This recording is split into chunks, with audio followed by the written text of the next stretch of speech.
What's going on, everybody? Stormforge episode 46 is here. Welcome, welcome, welcome. Happy Tuesday. It is not Tuesday. It's not Tuesday. What? It's not Tuesday? The speed with which I believed you, RoBear. I was just like, yeah, no, I guess Tuesday. No, We have a show on Tuesday. That's starting. This is just all a joke leading in for me being Rip Van Winkle yesterday and missing my own planned stream by snuggling with my booger dog. I have no idea what day it is. I woke up at midnight and started playing Diablo with Radio and Tim, who I was supposed to play Solasta with. Luckily, they love me and aren't going to hate me forever. So now it's Wednesday. Like 10 minutes. By the way, Diablo's such a good spot right now. That's what I keep hearing. It's so good right now. Gosh, Santa keeps trying to get me back. Time, baby.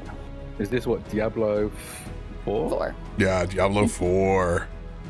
Damn, we should play Diablo 4. You should. And folks that have Game Pass, it's free on Game Pass right now. So if you haven't played the story, at least do yourself a favor and knock that narrative out. I've never played any of the Diablo games. I was looking for... Don't have to. I was like, I want to play some games with Sam. And I just googled good co-op games and Diablo kept coming up. You've never played a Diablo game? Nope. Not even the unspoken of Diablo 3? Nope. I didn't even know that was unspoken of. Yeah, we don't talk about her. Is that the Sonic 06 of Diablo? The most famous one? I feel that's the only one I've heard about.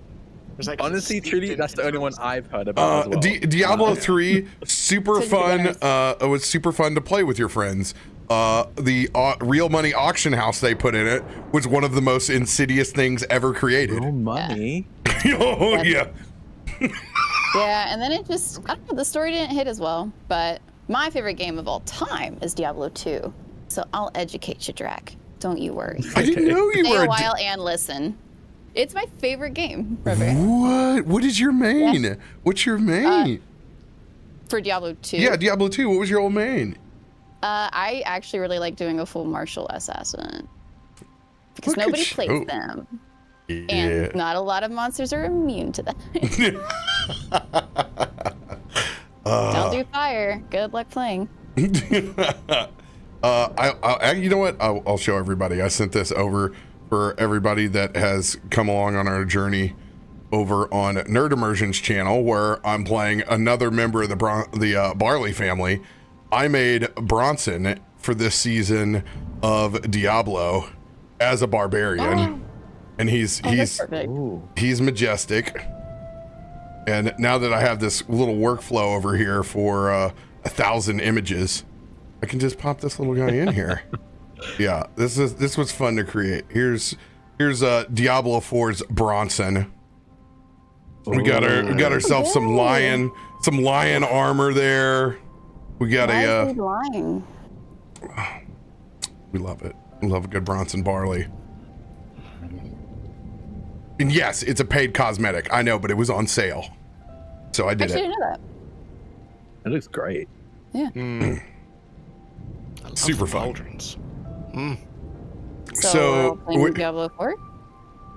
Whenever you want. Welcome whenever to you Stormforge, want. Diablo 4. Let's go. Ed, I adore you. We need to get someone put Ed's Kofi in the chat real quick. Someone do it real quick. Can we get Ed to 100? No. I've drop if I get another laptop, I can stream it.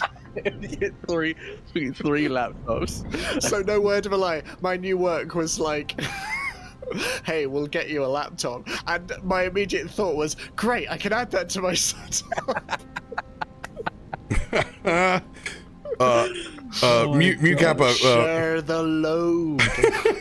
Mukappa, who's in chat, we met on the first day of kindergarten, by the way. And that is oh my god, that's our insignia from our college fraternity that we went to together. He's commenting on the gray on my beard, and I'm like, bro, that gray was there immediately the first day of COVID. I went like Obama. I went from being pure black beard to like third year of presidency Obama, okay? Like, He's crazy, but it's so true. Like, politics is stressful. Black don't crack unless you're the president. That's enough stress to crack. Like, black can only do so much, man. Oh my god. I like the idea that kindergarten RoBear was still wearing the captain's hat. He just came out of the cat. Yeah. This came out of the captain's hat. Left it there. And the same one, so like it's huge on their head. Like at a jaunty Like for a little angle, just kid. it keeps on like flopping down over the ears. Like, I like the beard came too. Mukappa would, God. he had facial hair and long hair before me too. I used to when I was young. I gave him a lot of hell for his long hair and his earrings until that became really cool in high school. So Trendsetter. yeah, Mukappa always has that card on me. If there was anything that would be defining from my years inside of like early public school, from middle school, I wore Hawaiian shirts every day for like 2 or 3 years. Were you hella bullied? No. Because of the captain's hat. Captain's hat didn't happen. The captain's hat didn't go on until college. No, yeah, we know you were what born was with it. what was the origin of the captain's hat?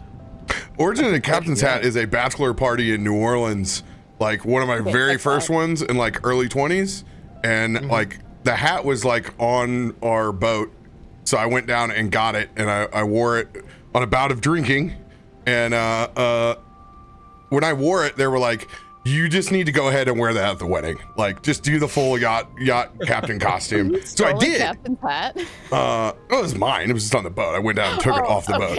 Wow. And I just kept meeting people as the captain.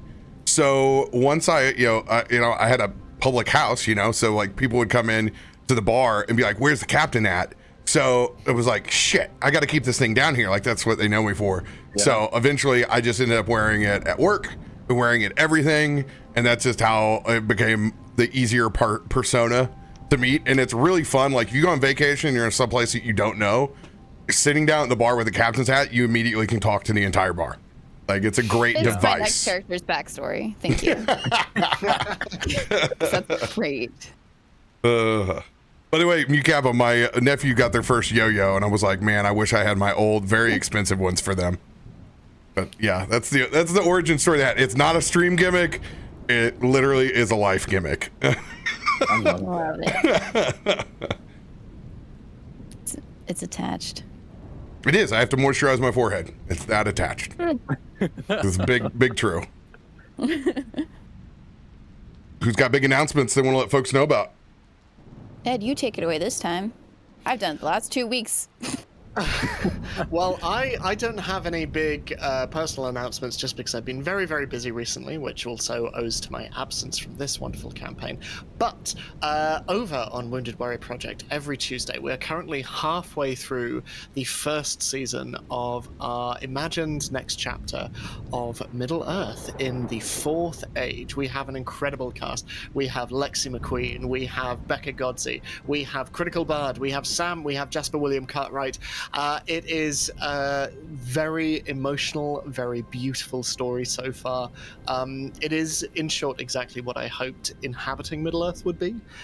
It is a world that means so much to so many people, and trust me when I say our cast is doing the work of Tolkien a great deal of justice. It is... Oh, it's our GM. Oh, never mind about him. But it's beautiful to watch every single week. We're live every Tuesday. Come check us out. There's still 5 episodes left to go, and it's going to be quite a ride if the last 5 episodes have been anything to go by. Nah, nothing. Intense storytelling.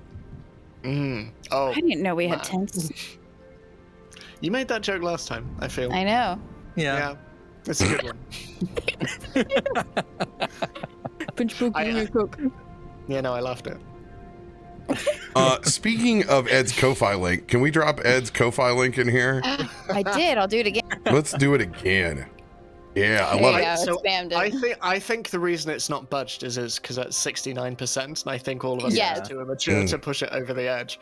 I'm literally gonna go donate $5 to get it over the edge so people can stop being weenies So you about can it. finally not do it. Yeah.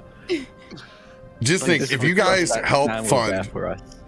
Ed's amazing computer that he's going to get, that will totally eliminate his woes finally, for once and for all, on the production side.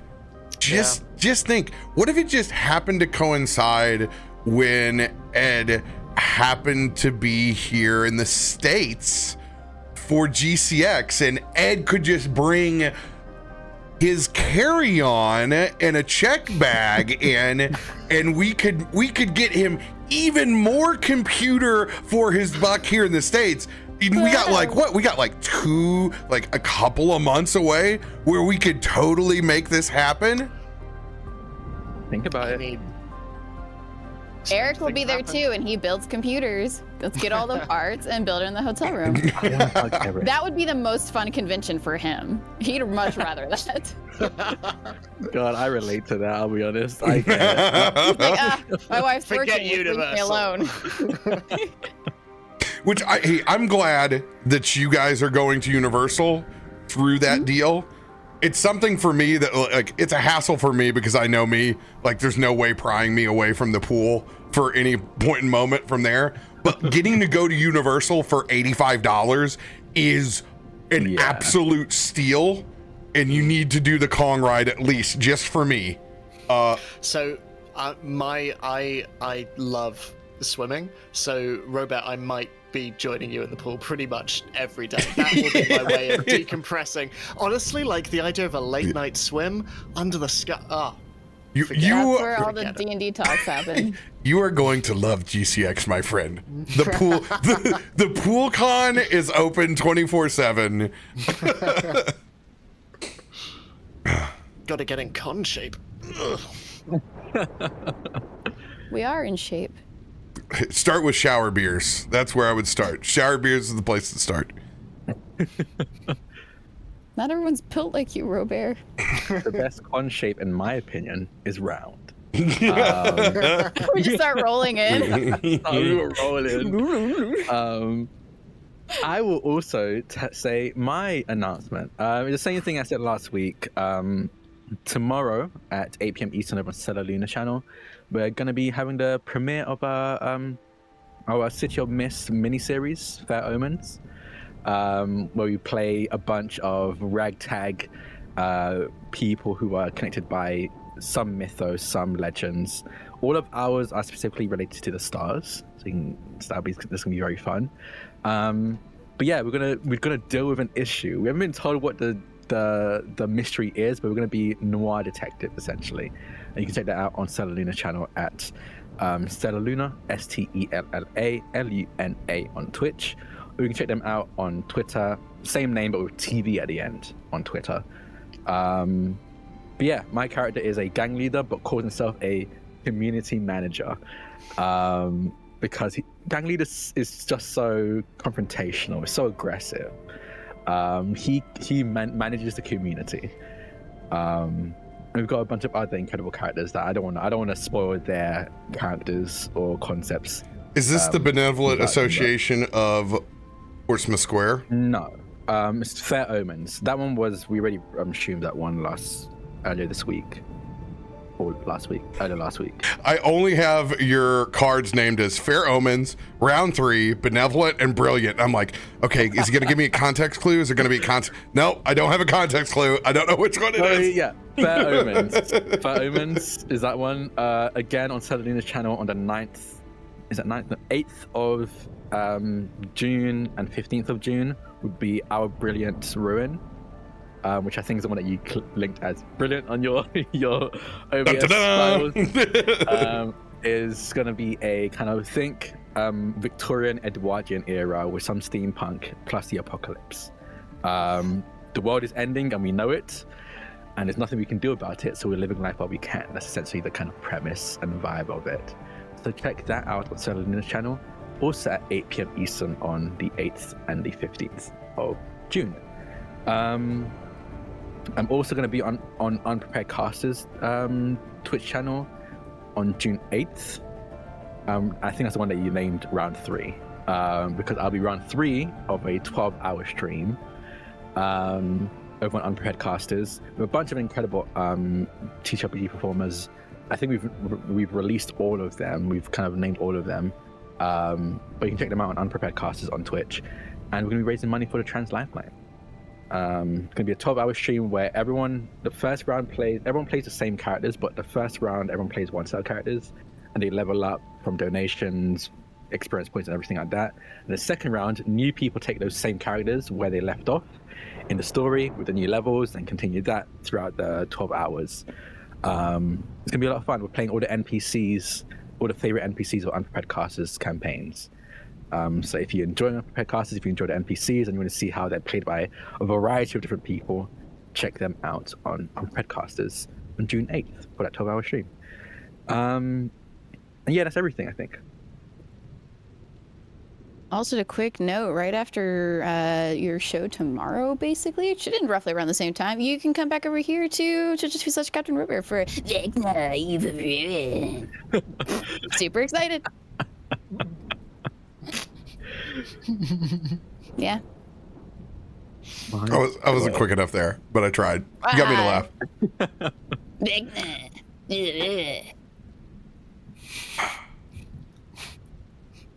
Why are you laughing, Ed? Sorry. That's how the show is set. Never mind. Never mind. I don't want to get a shadow banned. We appreciate that. We appreciate Just that. because Vipe is not here doesn't mean you can take his job, Ed. Look, as the resident British man, I feel someone needs to step up. I'll link a thing. Link a thing. While he's linking the thing, I'm going to go ahead and give some folks that may be tuning in from Bife's Twitter channel that we have some sneak peek videos from Bife's 9-hour grand finale Magnus Opus of Destiny in all of its worth. As the final shape comes out, it has been his 10-year career in storytelling for Destiny. So he sent me some videos for you guys to sneak peek. I have no idea what all these are, but have fun.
Those are your Lightfall final teasers.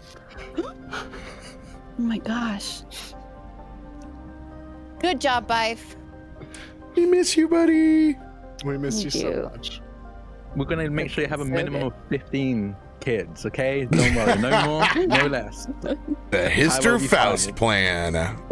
Also, I'll say it because Bife's not here, because Bife reiterates it every week because it is important to him. Whenever this video does drop, please make sure you go and watch it. Yeah. He's been working so long on it. And even if you can't sit there and watch that long of a video, put it on in the background.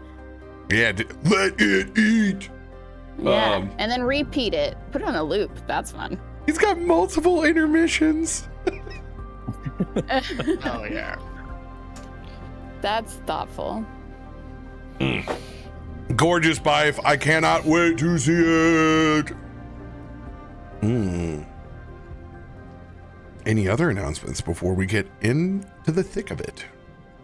Into the thick of it. By the way, it's your voice that I always hear in my head, Sam, when that's said. Why? Cause you're a gobbo. Sam's voice? Yep. But it's like so high pitched. It's a little kid's voice. No, I don't hear it in the kid's voice. I hear it in You hear Sam's it voice. in Goblin voice. I hear it in Sam's voice. I am honored to be a voice in your head. Worse than Thank Cimric, the grafter of realities.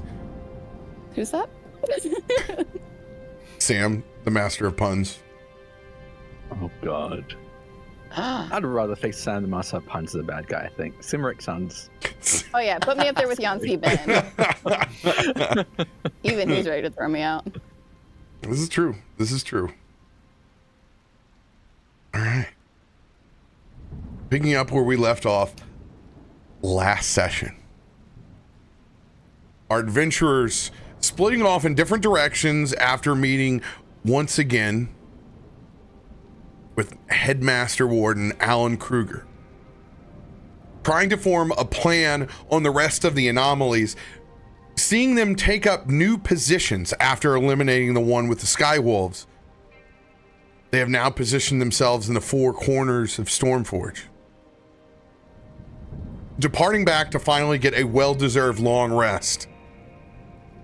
Prayers were sent from the north, the Aarakocra, with Farouk's Ifrit people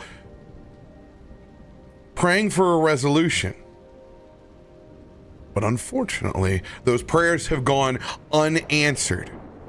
The darkness that descends on the city now coming from both above and below, as the intensity of the storm has ramped up enough to where our adventurers have not received a long rest. They are missing spell slots and all have 1 point of exhaustion. Looking down south, it has been revealed that there is a storm of true binary beneath them. Something that only Cimric could have crafted, possibly. We pick back up now with the tough decisions of where to go next and which front should our adventurers head to first. You guys are currently still in this heavy storm, gathered at the Amber Forge. There is both the storm above and below raging. I do need a perception check from everyone as you look towards the sky and the anomalies.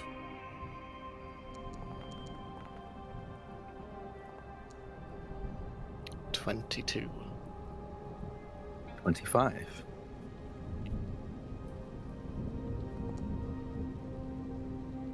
Seven.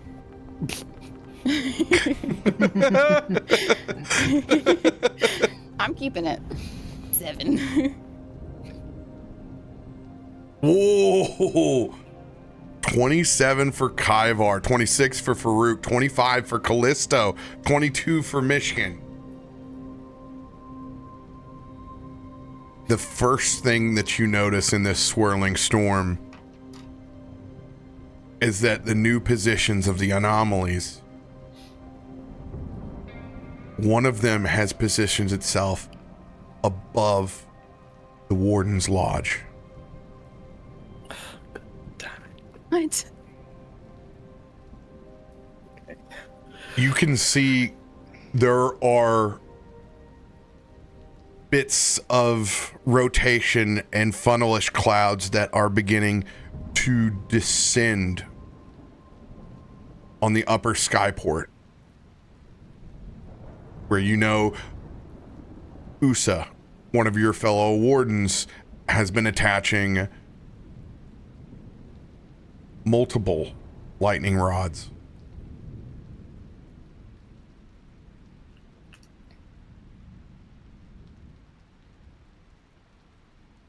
No, we are in between two decisions here, but I think we need to deal with that anomaly first. I would be inclined to agree. The anomalies are at least known to us, for as much uncertainty as there is around them. Running into a new storm does not strike me as wise until we know more. And we need the manpower. Even if we're dealing with an anomaly, if anything happens with that storm down there, the wardens can help slow it down at very least. If we don't have the wardens, we're in trouble. Did the anomaly change in size in any way? As it repositioned? Good question. They did not shrink. They definitely have taken on different properties. And you can tell that these other four are far more intelligent in their movements.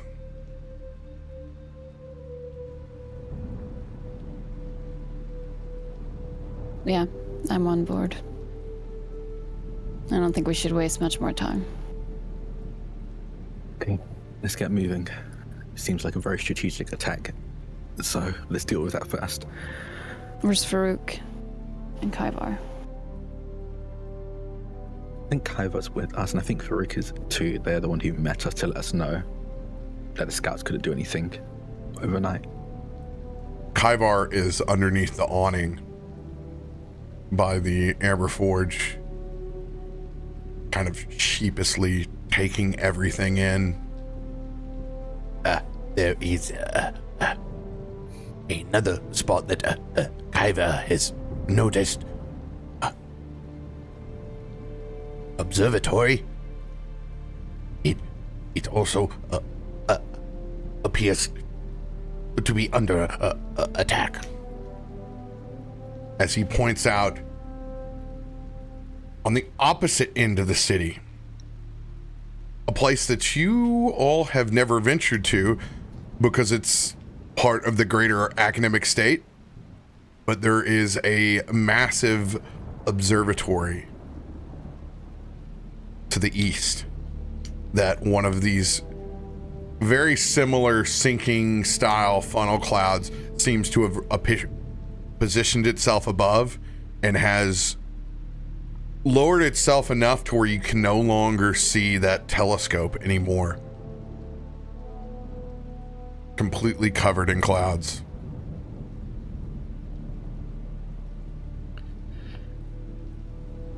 I feel as though you are right. Numbers will be important, especially given our experience with past anomalies. We don't know what to expect inside. We don't know what may come out. The more we have on our side, the better. We can make a beeline for the Warden's Lodge and see if we can send any of the Wardens over to the observatory to handle that, to the very least slow it down, or evacuate anyone they can. You can already hear the bell towers going off inside of Stormforge as the call to action towards the observatory seems to be met by the academic state. This would include both city guard that are now shuffling down the streets, as well as sky marshals. Okay, that's honestly good. Then we don't need to worry too much about it taking out too many civilians. Hopefully the sky marshals and the city guard will be able to evacuate everyone they can. Yes, but sky marshals proved to be quite inept. Yes, That's a really good word. I've been studying. many books in room of requirement.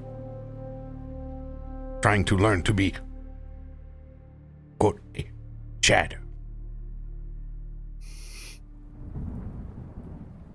Did you just say a Chad? Yes, I have studied much. Okay. This one is a Chad. Yes. Myshkin thinks this one is a Chad. Yes, this one will be Chad. Large No, family. this one is Chad No, already. needs large family. All right, Girlfriend. you're all Chad. Yes, we need yes, to go. Yes, to get girlfriend, airship. I need large airship. Yes. It's not the size of your airship. Come on, let's go. Not what I've been missing. Kallisto is walking away. This is why Bife's gonna have so many kids. We're going straight there. Yes, Myshkin, but if you please look, is the exhaust big enough on this airship, or does it I need to don't know be enough. bigger? This one does not know enough about airships. That might be a question for and looking about are Kallisto's parents anywhere at all? They're in their room. They're in their bedroom. Perhaps best not to interrupt right now. But let's seeing Kallisto leaving is just come on, Kaiva, follow. Sorry, follow it's Myshkin. helping me get my calm nerves. Understood. Come along. Kaivar is going to extend his strong hand because he's a nervous little buggo. Doesn't like these storms. Myshkin takes it with his own strong hand. Two Chads. Story of two Chads. A tale of two Chads.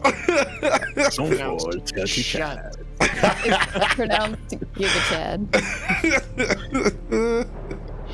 We love you, Bive. So Okay. yeah, Myshkin will drag Kaivar out and just follow Loluphia and Kallisto.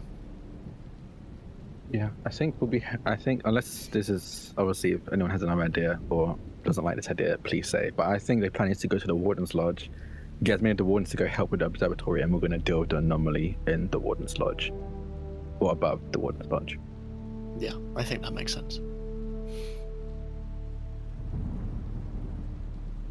All right.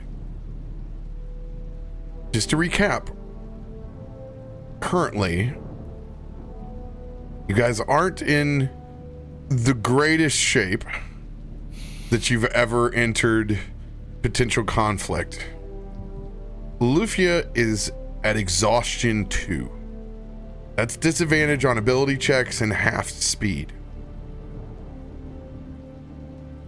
Spell slots: 3 firsts, 3 seconds, 2/3, and 1/5. Faroük, 1 point of exhaustion. His spell slot scenario: 3 firsts, 3 seconds, 2/3, nothing else.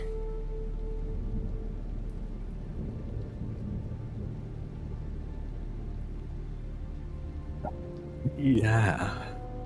Myshkin has no fifths, 2/4, 3/3, 2 seconds, and 4 firsts.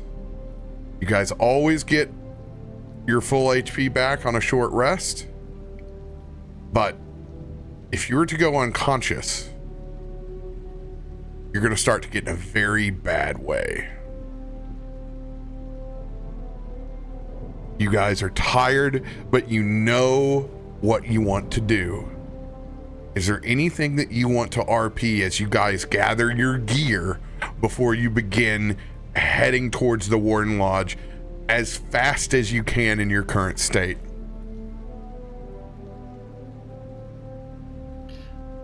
I think as Myshkin has relatively little.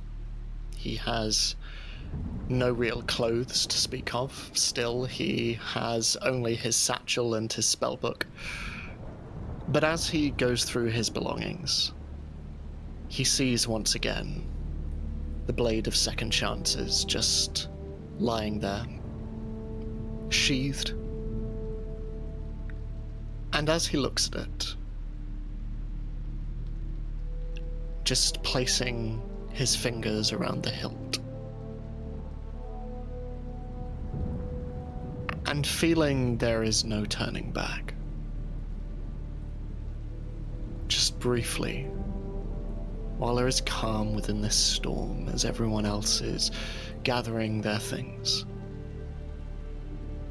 I think he's just going to close his eyes and see if there is any answer at all.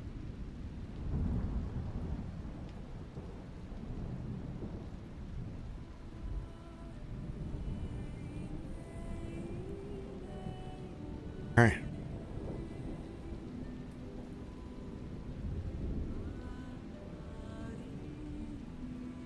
Myshkin. Is there an inner request or prayer or inner dialogue that you have while you hold this Blade of Second Chances? I don't think there is. Certainly not on the surface of Myshkin's mind. But I think as Myshkin just allows the sound of the rain and the storm outside to wilt away into nothing, melting into white noise, there is a single crystallized thought.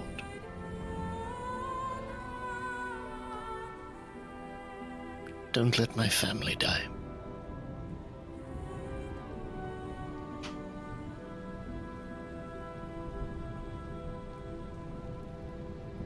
All right. I want you to make a roll on the percentile die. I want you to choose 5 consecutive numbers. Okay. Do you want me to write them down? Or? You can type them right in the chat. Okay. So 5 seems good. 76. Oh, he's going non-consecutive. Let's go. I'm here for it. 34. 60. Less meaning of life it. And one more. God, I wish I understood probability. 89.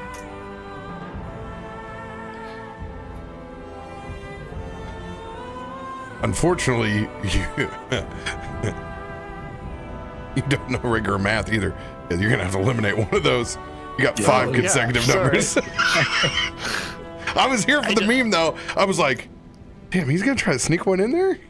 I don't count too good. Sorry, I thought you said 6. My bad. If we have the probability, all equally probable. Because they're all just numbers. There's a 1 in 100 chance for you to roll any one of them.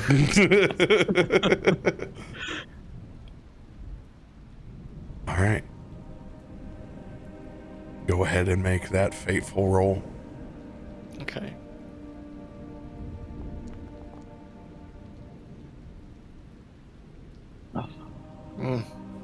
It's luck as well. You want to use a luck?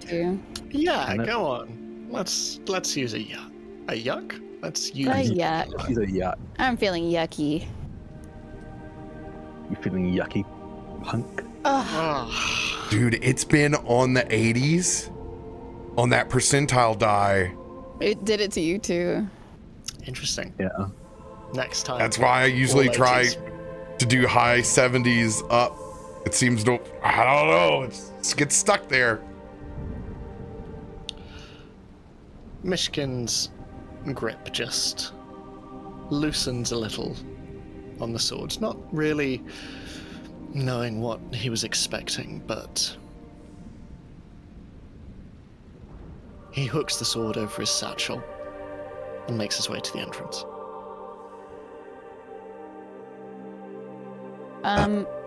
Yes. I would like. Does your sword light up like this? As Kaivar is unhealthily playing with his flame tongue short sword. I forgot about that. Like he's like choked up on it. Like he's a little too close to the flame hilt. Like, yes.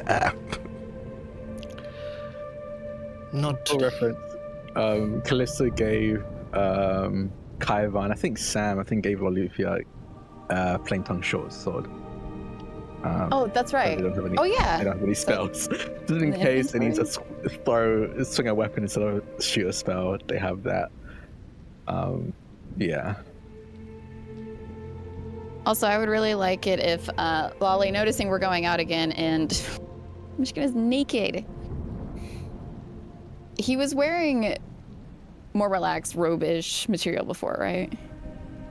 Yes, he was. He wore sort of red cloak, for lack of a better, yeah. Okay. Yeah, she would go find large piece of fabric and some rope, and then coming up to you with her hands full. I need you to stand on a stool. I'm going to give you a quick outfit. Are we sure now is the time for me? Right now. Okay, yes. And just standing up on a stool, even taller than he usually is, he is sort of, his lankiness is accentuated as he just stands up on this elevated surface. And she is going to fashion this around you, climbing up and down like on a dining chair as she needs, but then getting down toward the bottom and making sure she hems properly as well. She does this for herself all the time in her cloak. So he now has some makeshift curtain robe. But it's thick, it's comfortable, Toga. it'll do the job. Sure, but it's out of a curtain. You seem well practiced in this. I have to do it for myself all the time. Well, All right. shame we do not have more time. Your clothes are always exceptional. You're kind. Let's keep it that way with yours, please. And then we'll take you out somewhere whenever everything is safe again. Thank you. You're welcome. Yeah. All right, I'm ready. Me too. Hey, let's get going. There may be like a piece of fruit on the table that she can grab. Yeah, there's a fruit bowl. She would. There's not a lot of food for breakfast right now in this early morning, so she knows it's good for your brain health. She grabs an apple and just bites into it. Let's all grab an apple as well as they head out. Myshkin follows.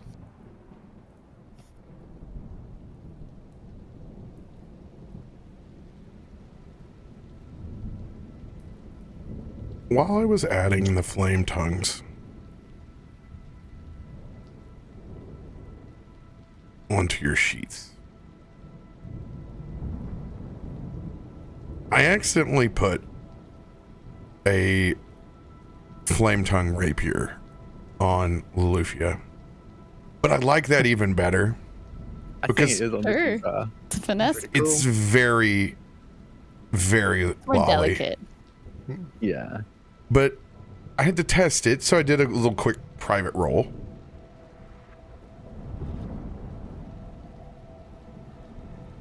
And I rolled a 20. For the first roll of that weapon? Yes. Lolly, Yeah. in this time of general prep and gathering of supplies, like any new weapon, you've gotten yourself acquainted and have taken a long stare towards that blade. These weapons were made by Ifrit a long time ago. Ooh. I would say that these commissioned flame tongues have been around. You said they were intended for a different party, correct, Drak? Yeah. And they just didn't pick up the order? Yeah. These have served as a memory for a long time at the Amber Forge. A little bit of a tale of how and who to do business with. To not forget. But also not necessary to judge either. There are runes on this blade like you have never seen before, and you have seen your fair share of ancient tomes and carvings. It's old mountain speak. Think of it as a separate dialect of which the Dunvolcan dwarves originally used in the old mountain. And as is the case with these new magic items, getting in tune and a touch with this, you ignite that blade for the first time. And those old dwarvish runes all light up first. And then the rest of the blade catches and fills out in fire. That's not the most interesting part. Down the actual, from the hilt to the tip of the blade, it's almost like having a door open, slightly ajar, because you're looking in to some place that you've never been before. I want you to roll a perception check.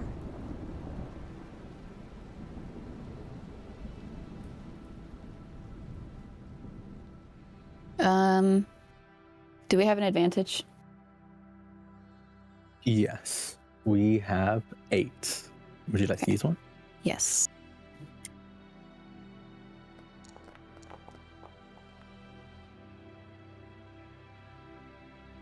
$19. 19.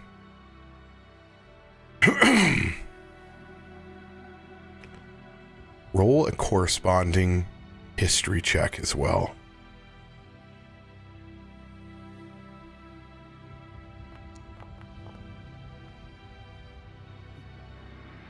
15. 15. When you look into this blade, you see a vast meadow of fire.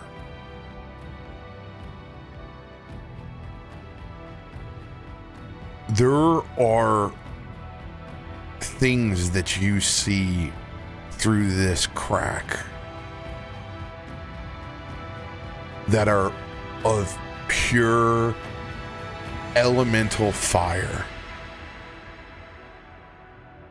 And you vaguely remember Kyvar talking of visions that he had long, long ago. Everything that he talked about, these insectoids and fire elementals coming through this dark portal, you see all of it. And then behind it, you see step forward a figure. A Through this woman. crack? No, this is in the vision. Oh. Made of ash and fire.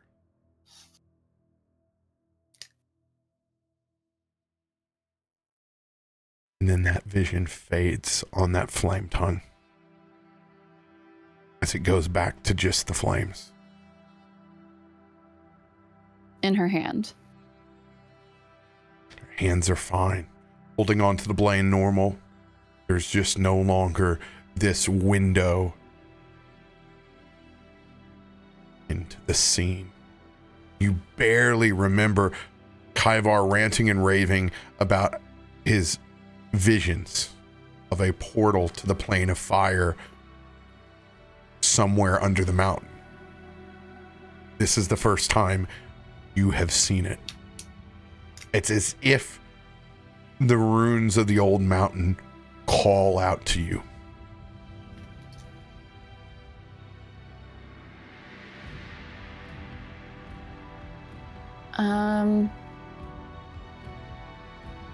She's gonna hold it out and looking at this blade before turning to Kaivar.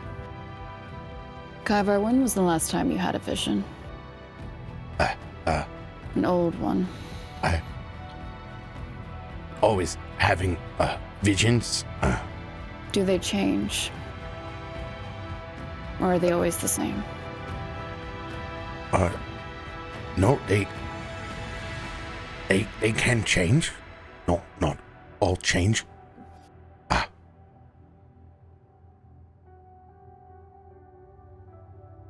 She's gonna show Kaivar the blade, the runes, Yes, and down the hilt. As he holds his up. yes.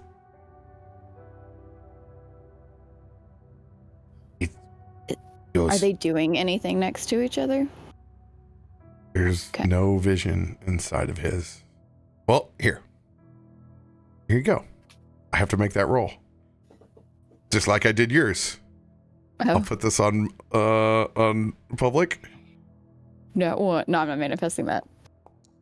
Oh my god! Oh, he could. It's a 20! So close. It was so close. Yes, it watch out, it turns on. And he like turns on the flame, turns off the flame, turns on the flame, turns off the flame. Yes. At your will. How do you do that? Kallisto walks past and goes, you can actually also just clap if you want to. Oh, that's the most Kallisto shit. And he's packing your stuff. Oh god. Yes, Kallisto is Chad. Oops, all Chads. Yes. Oh my god. All right. She's going to turn hers off. Yeah, I'm about to say, but it's got two hands. Kallisto, no, does it, others can't turn sword on, can they? Concerned of others clapping. It should only work if the wielder is clapping, it's fine. You can see he's very relieved. Thank you. It's not a clap. It's a snap. There you go. That's not, yeah, yes. That makes more sense, I guess. Yes, You have to put it under your arm and go, yes. Or you're sitting in a chair, put it between your legs. between your legs. There's one last scene that you guys have as you're guys getting your gear put together. It's definitely Farouk and Kaivar, where he's got a couple of marshmallows at the end of his flame tongue. They have it held over the stove. Yes, this is exactly what this thing was designed for, Kaivar. They make a couple of s'more snacks for everyone God. on the way out. Like, I'm not going in there with an empty stomach. The damn storm woke me up this early.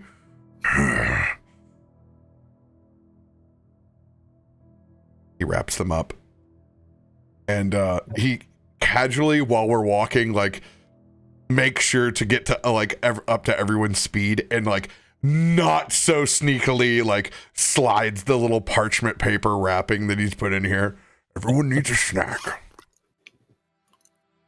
Thank you, Farouk. Farouk, master of snacks. That's my magic card. Balanced breakfast, apple and God, I wonder what that effectively marshmallow. is. Always be thinking of what your magic card should read, both in flavor text and in your ridiculous title that you have. And remember, it's not just one. Every card you get to have a new ridiculous title. I need to think about what Kallisto's card would be. I think Kallisto would be like one of those like ping damage ones of like I think it would be a partner commander with Loluphia, and I think they have some kind of like ability that works really well together if they're both like commanders. magic. Oh, it's the flavor text on lollies, it's just give me the gun. And that's what it is. It's a transference of power. You can take any 1/1 we modifiers. tag team. Or like I think mine would be like some kind of effect of like if the Loluphia of Stormforge was put in your graveyard this turn, Kallisto deals X amount of damage to... Mine is definitely flying, so good luck. Yeah, yours is definitely flying. Yeah. What a menace. I would have the cards in my deck immediately.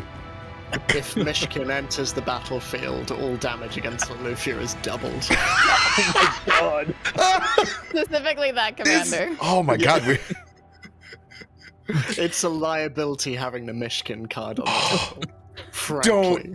Don't make me have to go down this rabbit hole of creating synergistic decks of D&D party things that have happened. Oh my We god. need to.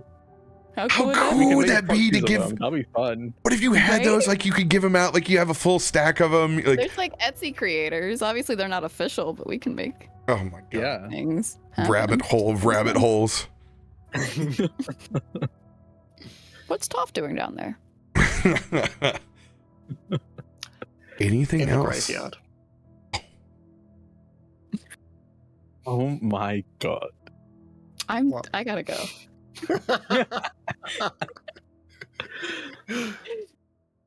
Wow, that one hurt me right here. I'm sorry. And here. That was too flippant. I'm really sorry. Ifjin's, cause I'm playing, sorry, you got me thinking about magic now. I'm playing a deck called, and the deck I have is Johora, the Innovative Inventor. I think that's what it's called. And it's really cool because it gets, every time you tap it, you put an Ingenuity token on it, and then you can play a card for free if its mana cost is less than the Ingenuity token amount on the card. And I think that'd be Ifjin. I think Ifjin is all about as an artifact commander for sure. And it can just like keep building, creating like artifacts and artifact creatures and putting them on the field. Fan fiction magic decks. I didn't know that I didn't know I needed this in my life till now. Look, we've got beautiful artwork for it as well. We can literally do it, yeah. One of my friends made a really cool proxy for all of the dropout people on dropouts. So they made one for Sam Reich. They made one for Brennan. They were like really good. I can probably even ask them if they'd make one for a set for us because that'd be pretty cool. Something to give out if you see us in person Yeah. at GCX.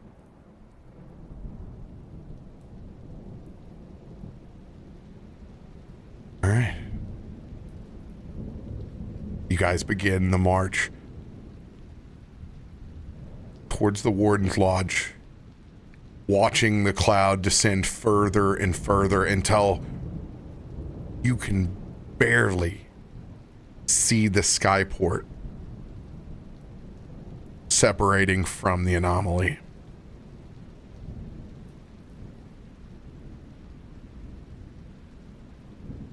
We try to move as fast as we can through the Warden's Lodge up to the skyport.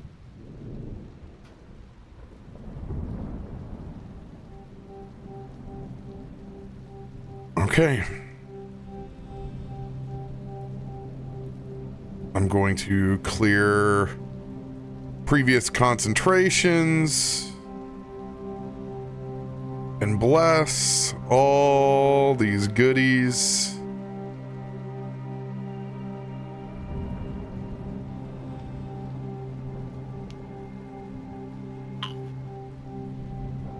That's weird. I've never seen that form of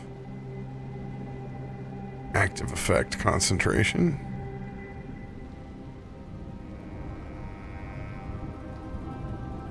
All right.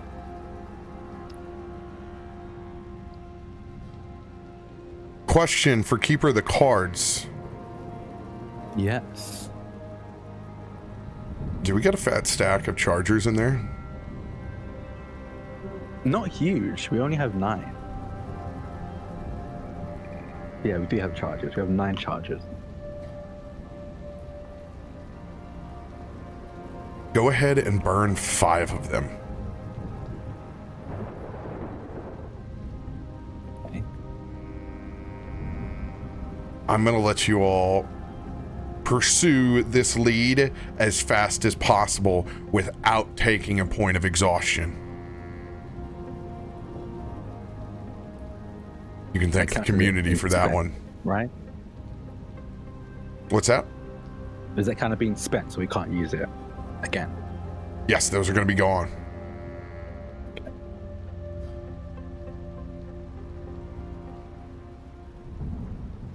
As you guys take off in that mad dash, Kallisto, Lolly, are you all flying or you in that accelerated jog run with the rest of the party?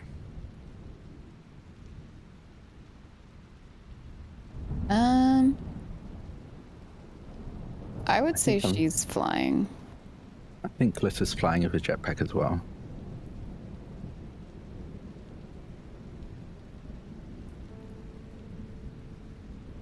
All right. The first two to arrive on scene will be Kallisto and Lolly, as you guys are going to be able to circumvent having to take all the way the stairs up. This is my last call before you guys get to the Warden's Lodge proper. Is there anything else that you all want to do?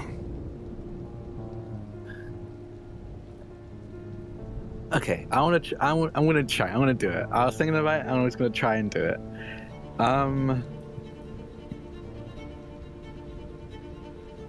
As Kallisto is soaring up the side of the Warden's Lodge, heading up to the skyport, I think even with the help of the jetpack, you can feel the exhaustion there. The arms feel heavier, the legs feel heavier, the eyelids feel heavier, and they're fully aware that their companions probably feel just the same, if not worse. He doesn't have magic, but he knows that magic can take a lot out of them. He's watched Loluphia cast spells enough to know that, and not having time to rest after that can be a lot. And he's seen everyone reach out to their various gods, trying to do something, get some kind of miracle blessing, and Kallisto's never been one to really believe in that. And quite frankly, seeing it not work kind of almost cemented that belief for him, especially now when so many people are in danger.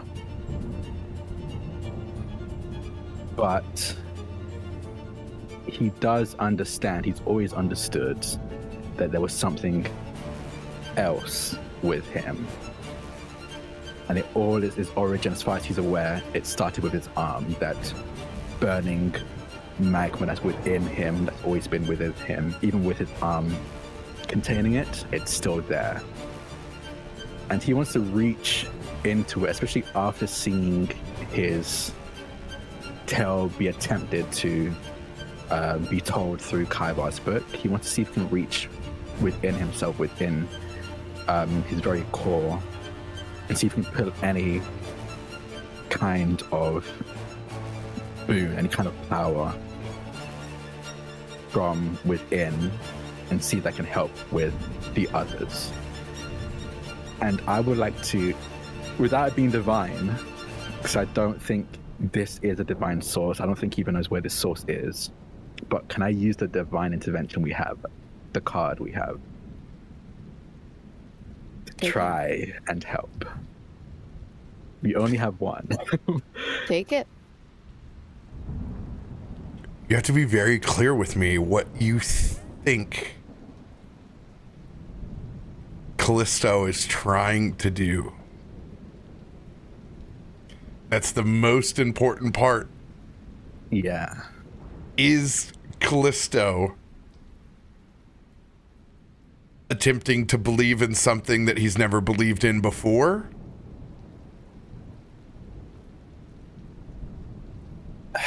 I think he's pulling on this thing. His parents have always told him that his magma fire nature is. They'd use the term blessing. It became very clear very quickly. They didn't like that term, but they said it was special. That it was part of him and it was a special thing about him. He shouldn't be ashamed of that. That it was a powerful thing. So I think he's trying to pull on that thing that his parents believed in within him, rather than anything he believes in his parents more than he believes in this thing, and his parents believe in this thing that they call powerful and unique within him. All right, so Kallisto, you're going to lean into your ancestry and your heritage. Yeah. And the strength inside of your family and who you are and what you are. I can get behind that. Oh, let's see if it works. What do I do? You're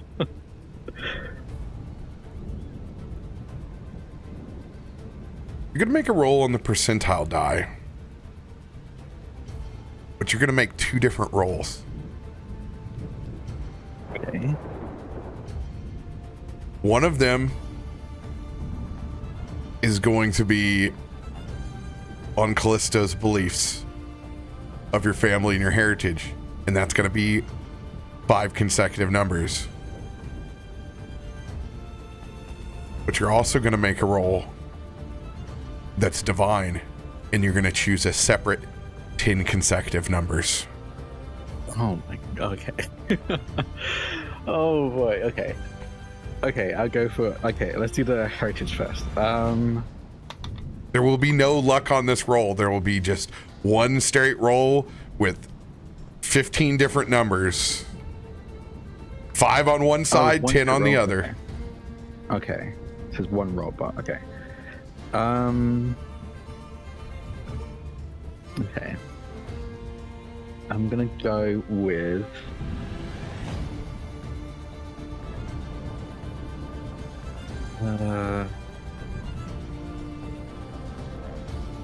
four.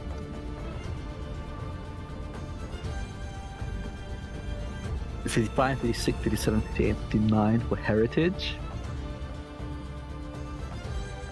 Some And 80s. 8. I would do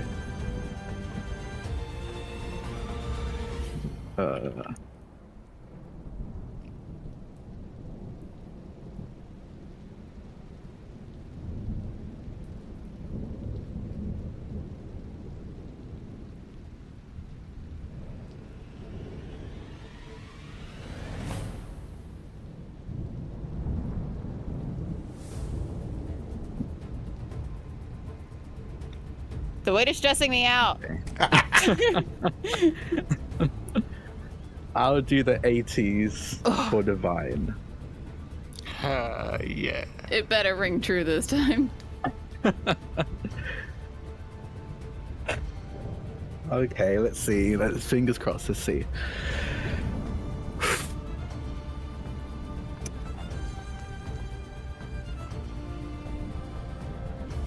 Oh no, it's 30. 30.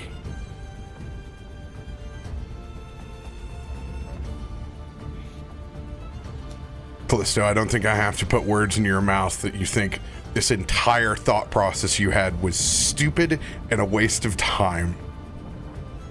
Yeah. you stare at what is probably, up until you having a bit more control of it. Has this been something that Kallisto just kind of despises or looks at as kind of a nuisance, or what is it? What is your thought process when you look at and have to deal with this? Give us a little bit of how Kallisto feels in his head. Yeah. Until it was fixed. Since it was fixed, honestly, he hasn't had much time to really think about it. Been on the go over and over again. It hasn't much time to really set in that it isn't. But initially, when it was an issue, when it was just bleeding and oozing magma, it was a nuisance. It hurt a lot. It made honestly everything almost impossible. Just clothing alone was always at risk. Being near Loluphia was terrifying because at any point they could actually accidentally burn her. It was a nuisance. It was a pain.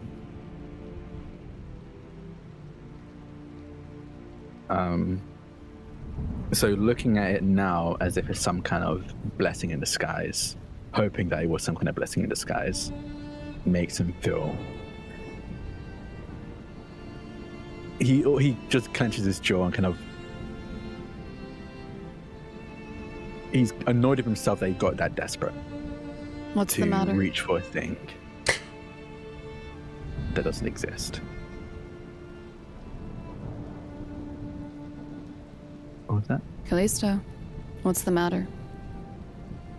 Nothing. Nothing, sorry. I was wasting time. I don't believe you.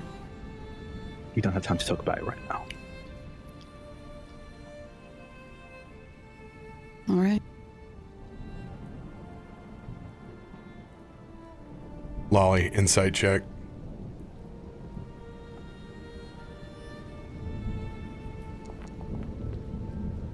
$16. Whatever you want to provide with a 16, Kallisto. I think usually I'll just be like, I think right now he's annoyed at himself, but also we are in genuine danger. So I think he's going to actually try to hide it for now. So I will roll a deception check.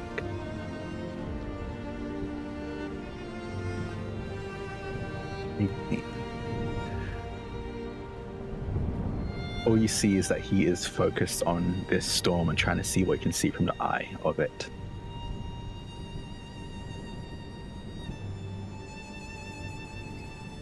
How far off is everybody else?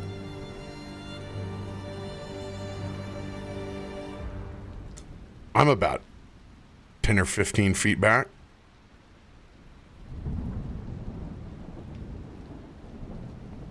Myshkin's the same.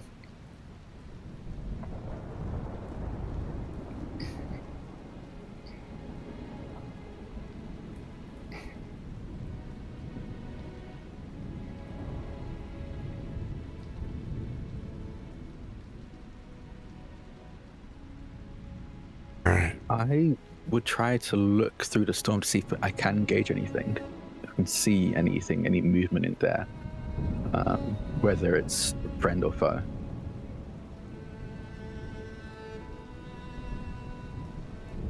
Investigation check or perception check? Investigation. Yeah, you're looking for something particular, so your choice. I'll do perception. Yeah.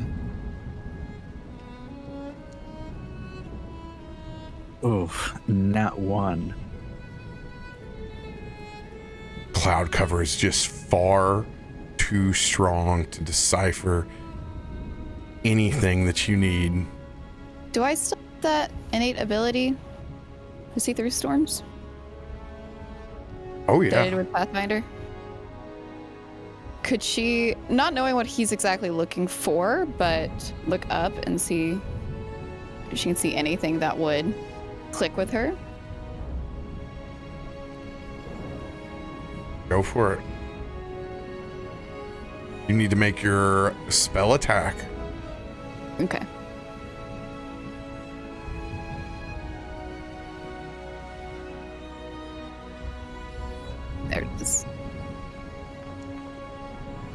Ooh.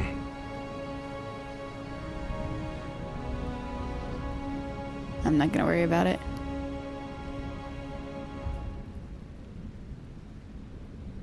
Same. It's magic preventing you from getting a good look at what the hell is going on.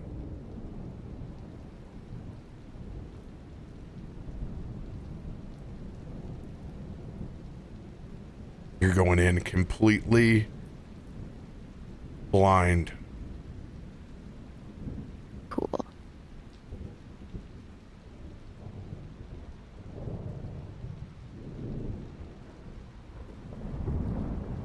As we were heading towards the Warden's Lodge, could we see or hear any Wardens moving around? Were they heading towards the observatory with the bells? Were they? I've been hanging back trying to make as much of the scene, because once we get there, it's there. So Okay. I'm making sure that you guys have your due process, because once we start, we start.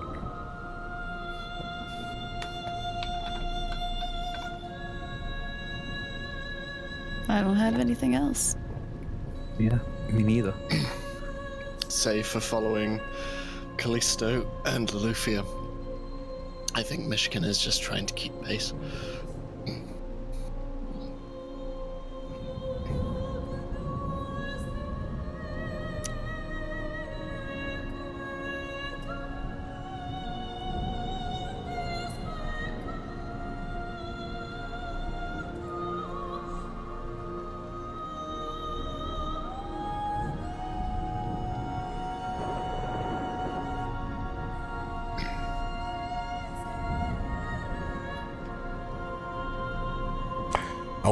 I'll put it this way. Does the party require anything from Farouk in the line or vein of what you guys have been doing, kind of just digging deep amongst yourselves, trying to think, how can you help this party going in when you know that you guys aren't at 100%?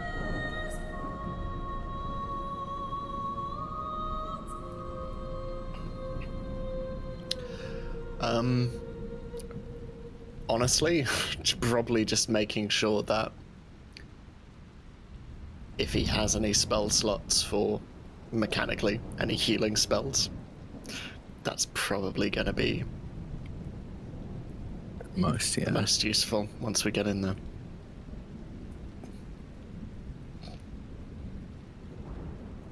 All right. Would it take off a point of exhaustion? Do they have lesser restoration? Can I take off a point of exhaustion from someone? I don't think I do. Ollie. Ollie. Yeah. Yes, and she turns.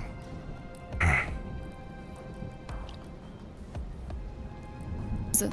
We're all a bit tired, but I can see it in your Statement. eyes. Come. Come. Do what? We can only use a bit of coffee. Think of it that way. I don't know what you're up to, but I trust you. And he's gonna kneel on both knees just for a second and conjure up whatever bit of spirit that he has left on the inside. And he'll cast Lesser Restoration. All I have to do is not roll a 1 on this.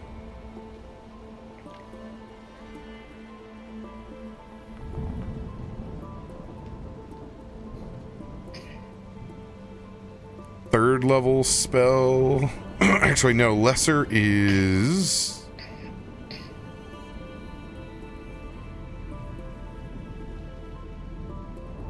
Yeah, lesser is third. All right. No, second. There we go. Could I perchance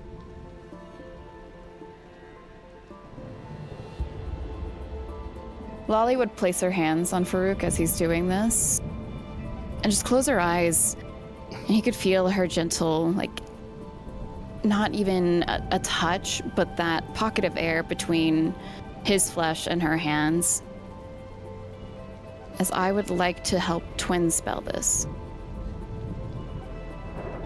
That's possible, to get full exhaustion off of somebody.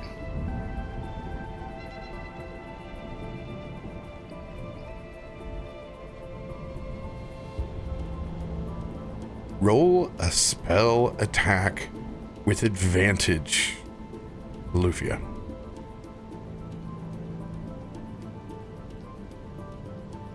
This air building around his arm and down to his hands. He could feel a multiplication of this spell that he's using on her, as if another one's immediately prepped and ready to help another.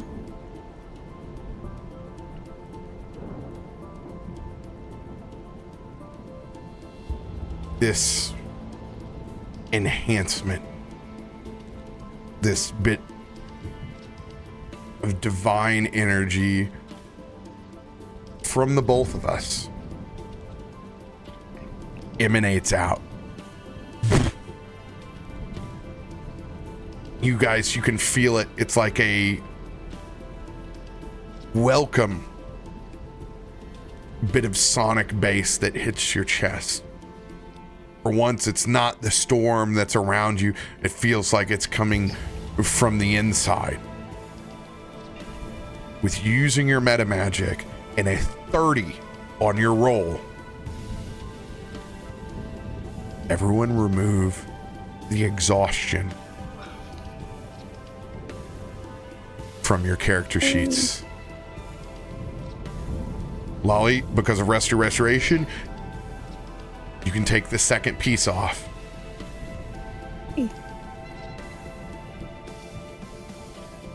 Spellcasters. One piece of arcane recovery. You all can add one spell level back.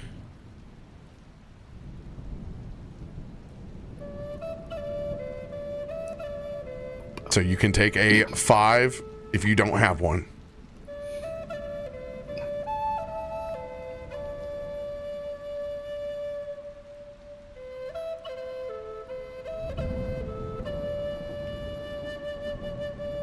That is for all of the good RP and thinking about how your characters would prep and their concern.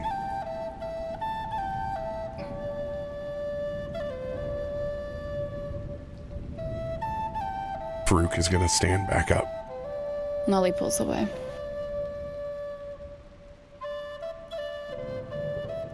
You're gifted beyond your years. I have great people to learn from. Does everybody feel better? Thanks to you, yes. Us. She looks at Farouk. No, Kyver, still terrified. This one, still very terrified. Yes. I don't think I can cover fear. But he trusts you, Loluphia. Yes, yes. And Myshkin, As he still has his hand held with you. yes. Very book. New page in book. Yes, yes. While we cannot remove fear, together, Kyver, these ones can stem it a bit. Yes.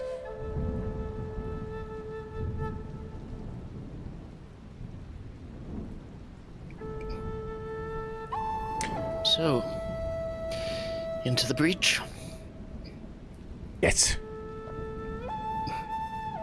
Either that or the breach meets us.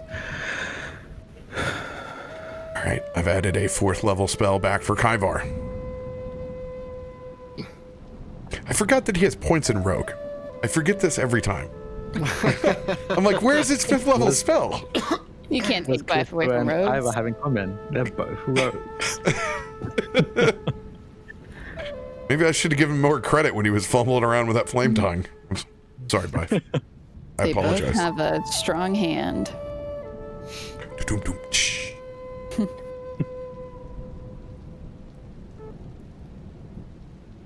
All right.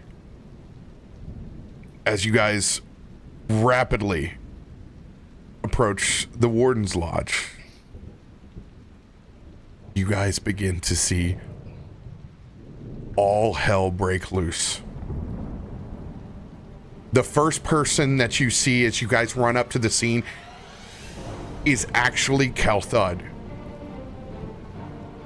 They got us completely locked down over there. We can't get to any of the airships. The storm has descended down. The only person that's up there is Usa. We can't get past the doors, none of it. And we say the observatory is under attack. They've called us. We can't do anything. What do you want me to do? Cutted, I think we'll need you. We're going to see if we can deal with this anomaly. Is the Grand Warden in here? Or has he left? He's the first one who ran up.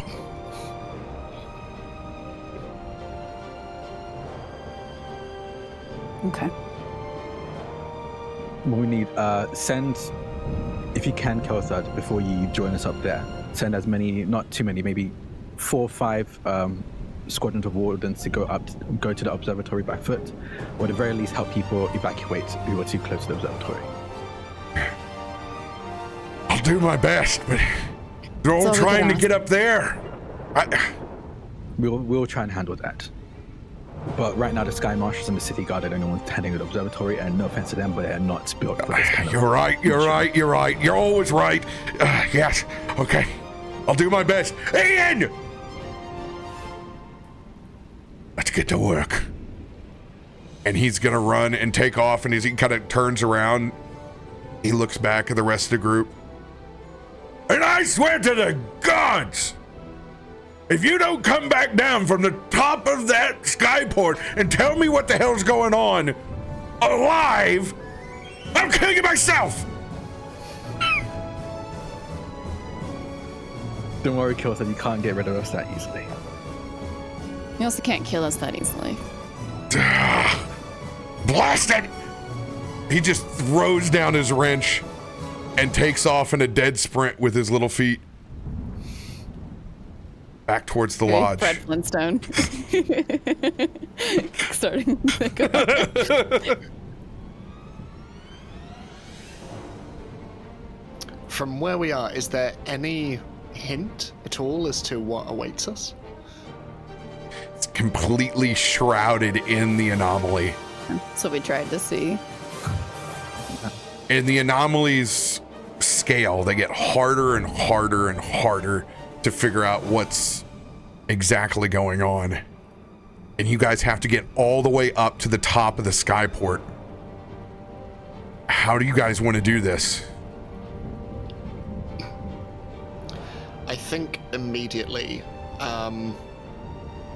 just as precaution, and knowing how scared that Kaivar is, I think Myshkin turns to Kaivar and just says, Kaivar, get on my back. Yes. Yes. And sort of like putting him on a little bit like a backpack, just sort of keeps him attached and just looks at Loluphia and Kallisto and just, you lead the way. Faroük will use his wild shape and fly with Parik up. Can I cast fly on Myshkin? Myshkin, do you accept? Absolutely, yeah. And as you do that, she reaches out her hand and touches your arm and she's just like, well, have fun with this one. Don't lose control. No, I'll And you try feel- not to. A weightlessness. As you reach out to his hand and as he begins to lift off the ground, I think maybe before your hand can move away, you just feel his grip your forearm, and just looking at you and... Will you aid? Sorry, I couldn't hear you through the storm. Will you guide? Yeah. I'll try at least. She says taking flight. We still have our boots, correct?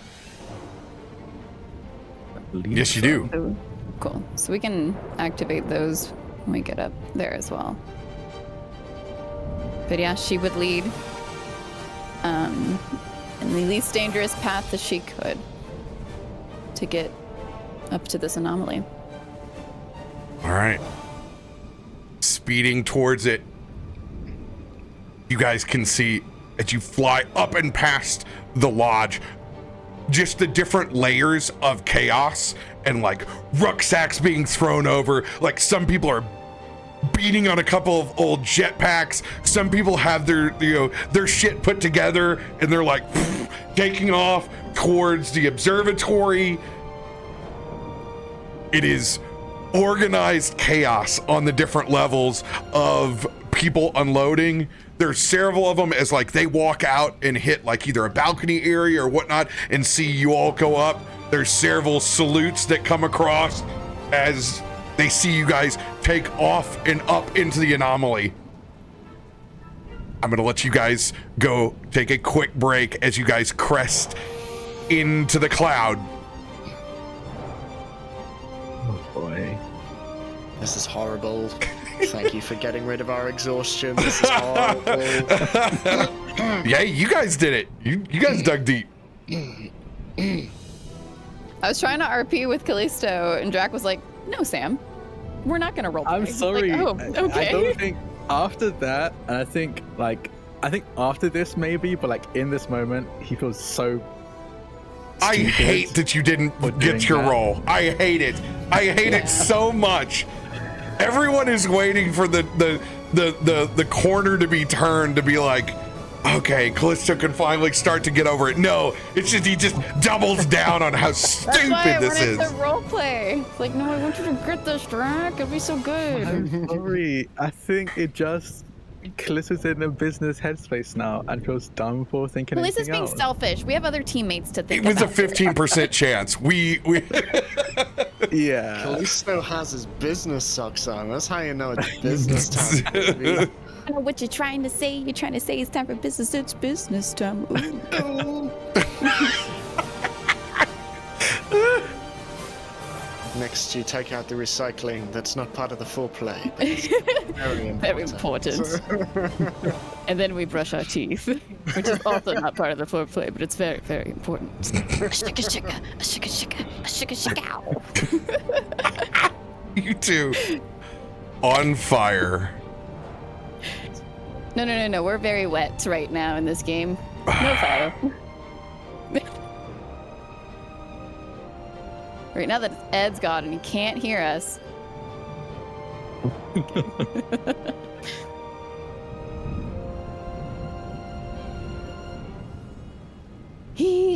Ooh, I will be right back. You feel my Yeah. way. Oh, I'm excited for this anomaly. Very excited. I'm terrified. I'm okay because like most of my things come back on a short rest, so I'm mostly okay. So I still have most of my things regardless. But the spellcasters not having all of their spells is a little bit scary to me. Like they got more spells now. They got one more spell, but it's still kind of scary. It's still pretty scary. Yeah. Having the mixed bag tool set.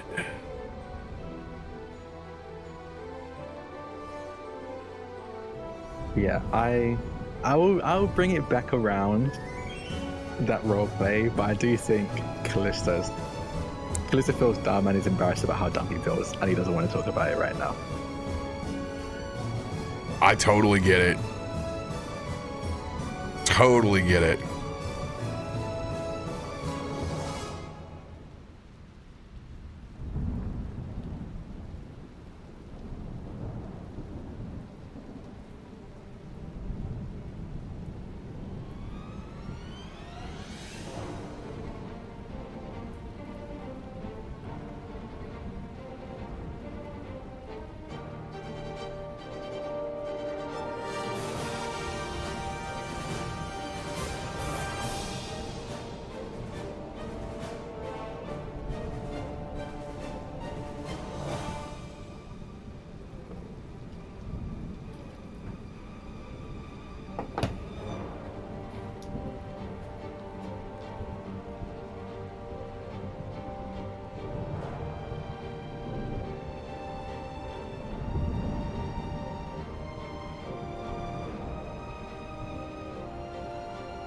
if this becomes a TPK and we all die, I have a character that was meant to be from another campaign that we haven't played yet, so I just bring that character to this.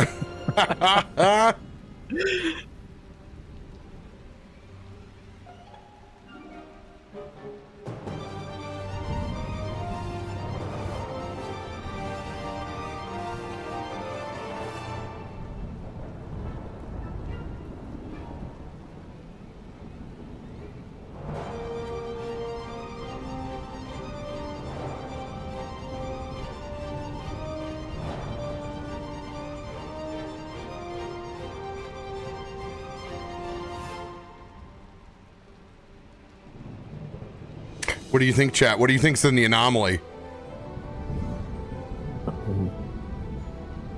My guess is we've had Sky Wolves, and this is going to be bigger than that because this normally is like a medium-sized one, if I remember correctly. Yes, there's definitely a level of intelligence. The wolves were that static electricity that they were the manifestation of the chaos and the opening of the door of the airplane. Now there's something deliberate here, something intelligent. I think it's going to be like, so I think it's definitely going to be like a humanoid rather than like a beast. I think it's going to be like some kind of humanoid, maybe like some kind of like storm elemental, maybe even like a djinn, like a storm-based djinn. Like I don't know if that exists, like a storm djinn. Oh yeah. That's my guess. Or something like intelligent, but like still weak enough that I would listen to Yancy Ben. I could still be like a minion of Yancy Ben. Yeah. I think that's my guess. What about Yancy Boy? We're guessing what's in the anomaly, and my guess is like a storm or tempest djinn. Gen Z Ben. Gen Z Ben. I love watching you, seeing it click in your brain of like, I can say this. I can say this. Oh God. Don't let that affect genies from now on. Yo, it's Gen Z Ben. Yo, boy Gen. Oh God. Hit the smash button. Smash the subscribe button, hit the like, and the notification bell. Oh Wrap no. up my lamp. Oh, you have to God, take it down no. Itty bitty living space. His voice. Oh no. All right, come on. There's a bit of meat wad in there. Come on. Come on. Like and subscribe. It's All Gen Z Ben. Oh no. Gen Z. Gen Z. I feel bad for Gen Z. They should feel honored. Nah, they're okay. They're all right. If anybody's all right, they all right. Yeah. Unless They're they right. unless they want to be a coder, AI. That's coding for them is so done.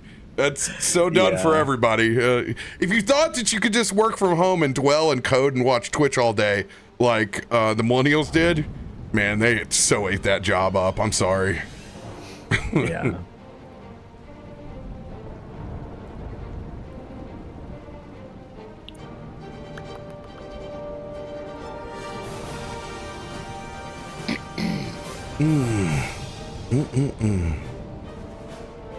Hey.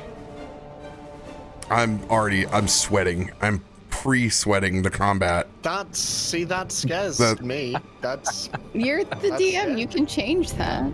No, I always sweat it out. It doesn't matter. It's combat for me. I'm here for it on a cinematic level. You could let us Put it level up. up. No, I'm just gonna throw it out there. Maybe like you just throw a level at us, make it a like this method. storm.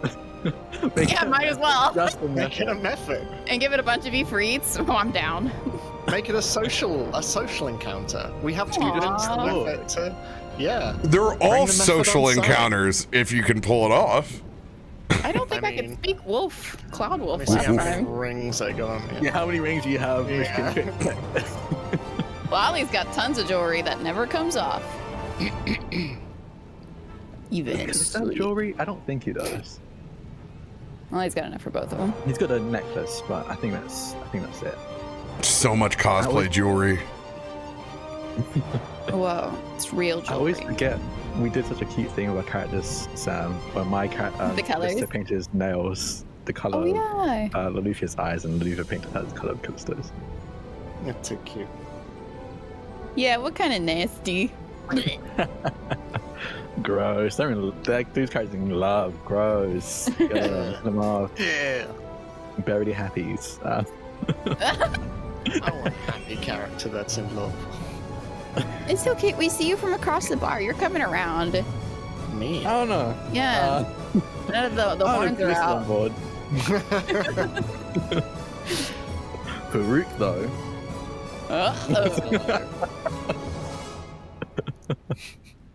Carver with all them hands. Oh my god. Literally only Myshkin left outside. Just okay, that's fine. Ooh, Ollie's glancing. What's new, pussycat? Gotta get on the level of hands over here. Yeah. You just got your hands. You need time to learn how to use Yeah, you don't have your strong hand yet. They're my mother's hands. I'm not sure how comfortable I feel doing any of that, honestly. Ooh, that does that complicates things. What I'm saying. It's Look, some I'm of this is a saying- thing. Objectively, my mum's were hot. It's true, but like,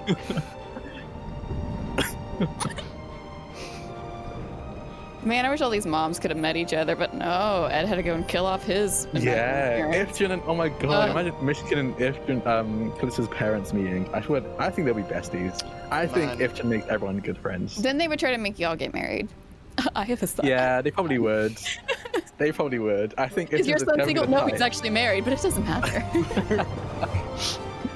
I think Ifrit's the type of like, there's definitely the type of mum where they see their kid talking to a girl and they go, "Is that your girlfriend?" Like, the moment you're speaking to someone of anyone that could be really attracted to, they're immediately asking. I love I think I said this already. He's like, When Kallisto and Loluphia decided dating and got married, I think Ifrit was immediately like, "Kallisto, don't ruin this. I love her. She's great. Don't ruin this." Oh man. My grandpa, my entire life, from as long as I can remember, from being just a little tyke going down to our tree nursery, he would swing by on a tractor or later when we had golf carts, and he's right next to the generation that was still speaking in heavily German dialect in our area. And so he, you know, the R's are very much still W's. And he would go, "Oh, Mr. Wabi, how's your sex life, Mr. Wabi?" And he would just laugh and drive by and just see me just explode in like embarrassment. That's the man you call Peepaw. Oh yeah, he wore overalls every day. He was a Oh, yeah, peepaw. that's Peepaw. Yeah, I love striped. when my niece calls my dad Peepaw. It's so cute. Oh, Mr. Wabi. Hi, He was a living Santa Claus. Like Aw, like the full beard. he didn't have it. Around. He just talked like that. That energy. Yeah. He was, and he loved. He kept like animatronic Santa Clauses. Like he had like full, like his nativity scene was balling out, dude. Like it's got Santa, it's got moving parts, he has reindeer. Like he loved that. That was Nutcracker Santa. yeah, all that. They were big into that. I collect nutcrackers and gnomes, Christmas gnomes. We love That that. doesn't surprise me. It should. Never heard of it before. Okay. This song. The, like comedic little part that. It's like, oh my god. It's like funny, scary. Ooh. Picking back up, you guys through the side of the anomaly. and there's an instant darkness as you guys all land up on the main bridge, looking down over the skyport, and you see one individual with a literal lineup and court of elementals lined on either side as their body is floating on the other end. Drak, when you're good, you're good. No way. When you're good, you're good, Drak. I guessed it. Oh, why couldn't you have guessed like a little kitten? It's my favorite gin, though. It's the big frog one. A Merid stands, well, floats half of its body unincorporeal, spinning in the storm.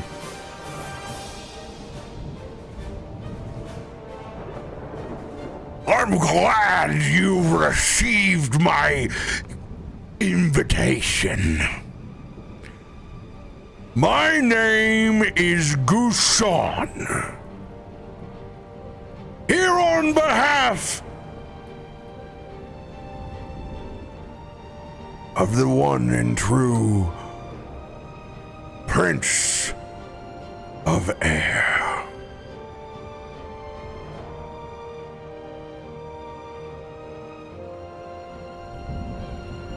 I've heard of you. Matter of fact, I've heard of all of you. This is why I bring a proposal. Shall I step forward?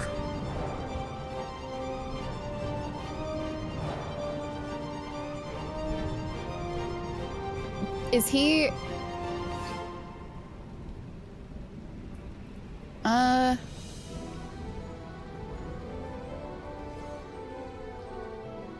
Lolly's gonna lean into Kallisto for a moment. Should we try to talk to him? Yes, no, I think at the very least for now, that might be a good idea. All right. And she loudens her voice so that it also somewhat booms through this rainstorm. We would love it if you did.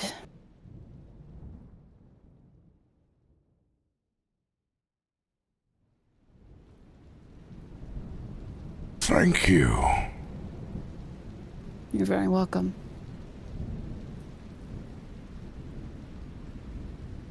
As Ushan floats forward,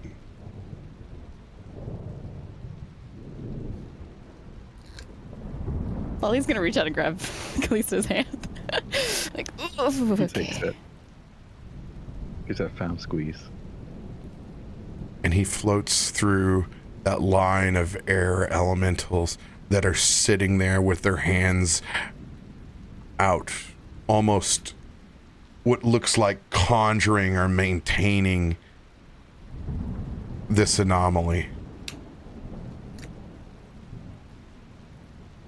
This massive form of a Merid looks like a combination of air elemental and djinn.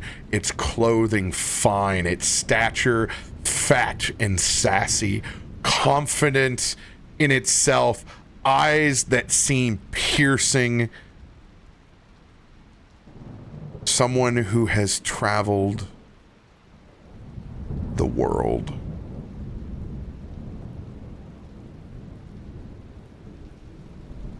As I said, I've heard plenty about you. Hopefully good things. What have you heard?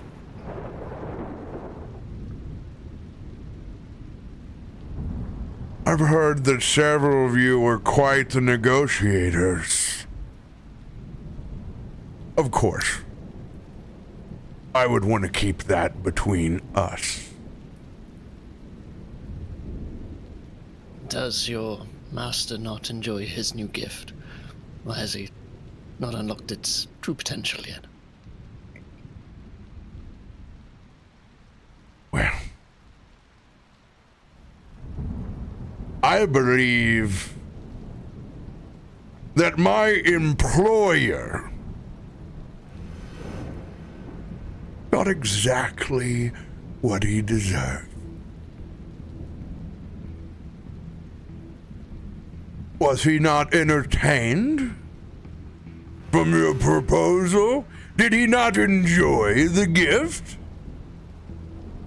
As we always say, sales are final, and so are deals. Is that what this is? For his entertainment? No. This is for the prince's legacy. Legacy is a funny thing.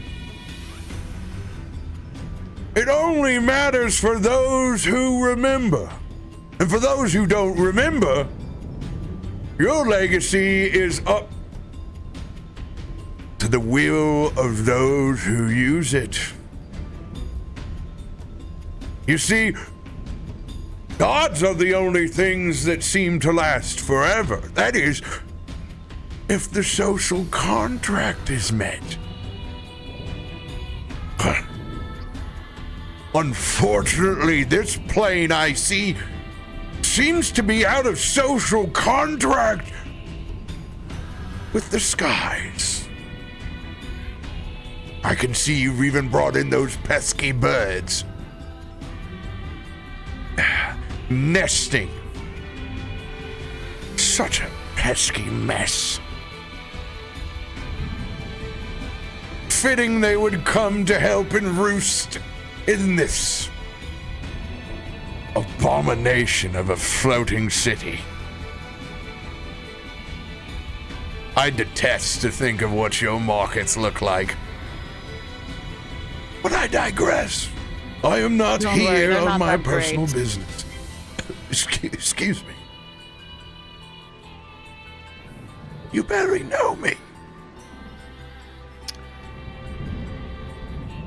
You're right, it is a shame that the people of this beleaguered city have lost so much faith.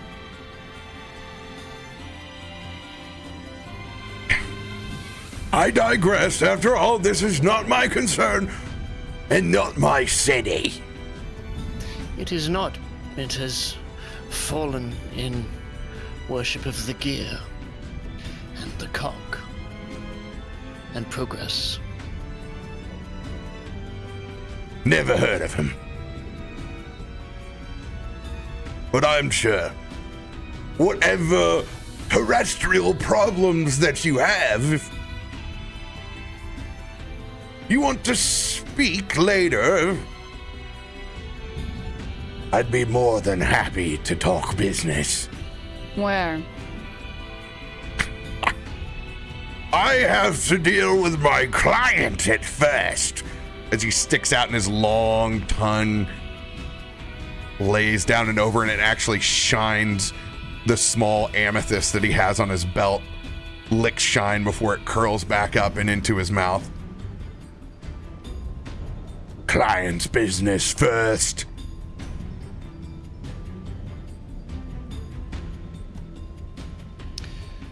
What's your proposal?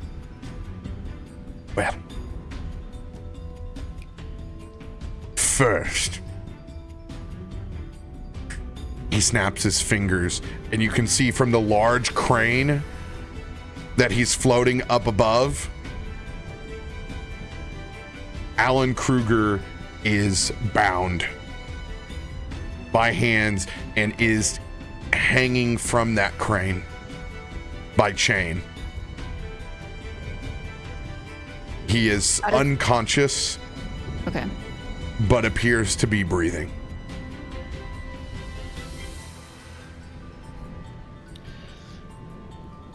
Let's start with assets first. Let's make this a calm transition, shall we? Then we can do business after this is done. My client can assume the proper airspace that is his right.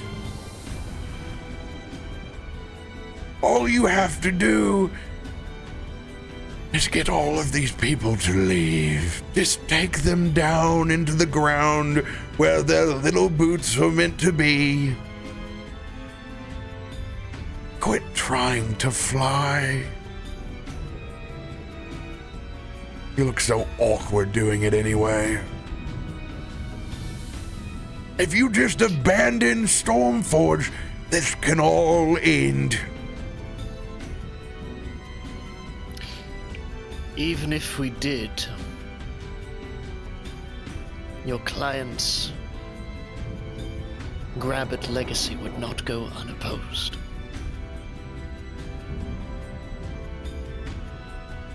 You sound just like the ignorant one who ran up here first. And this is your speaker. This is who represents you. No, this is not a threat. We fight against this same thing ourselves. If Yancy Bin requires a legacy, he will find that legacy challenged by another.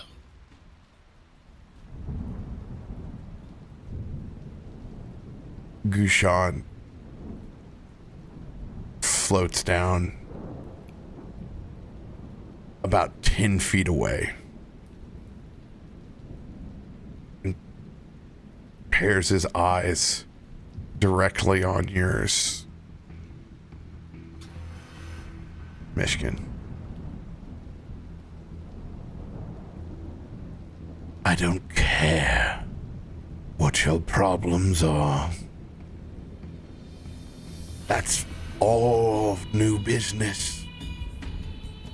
I don't care what my clients are either past what I'm contracted for. I'm here to make a deal on his behalf.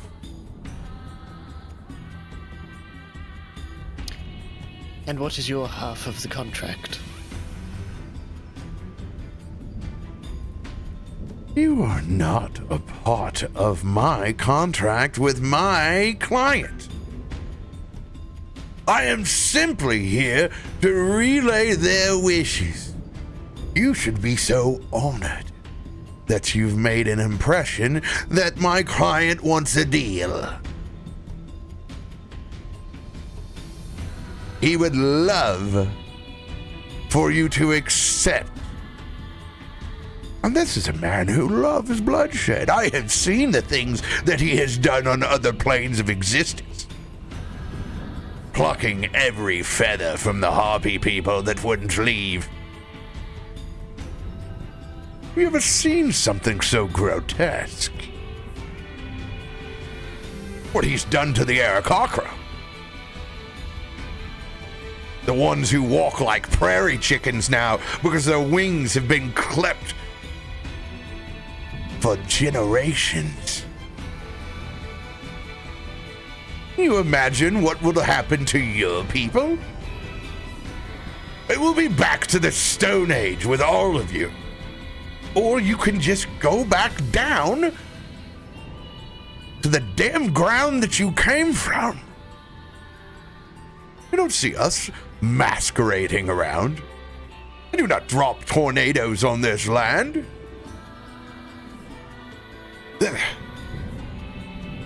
To feel the dirt underneath my feet. Disgusting. All you have to do is evacuate. I would just hate for Yancy Bin to feel as though your work, your side of the arrangement had gone unfinished. I appreciate your concern for me. But I'm well compensated.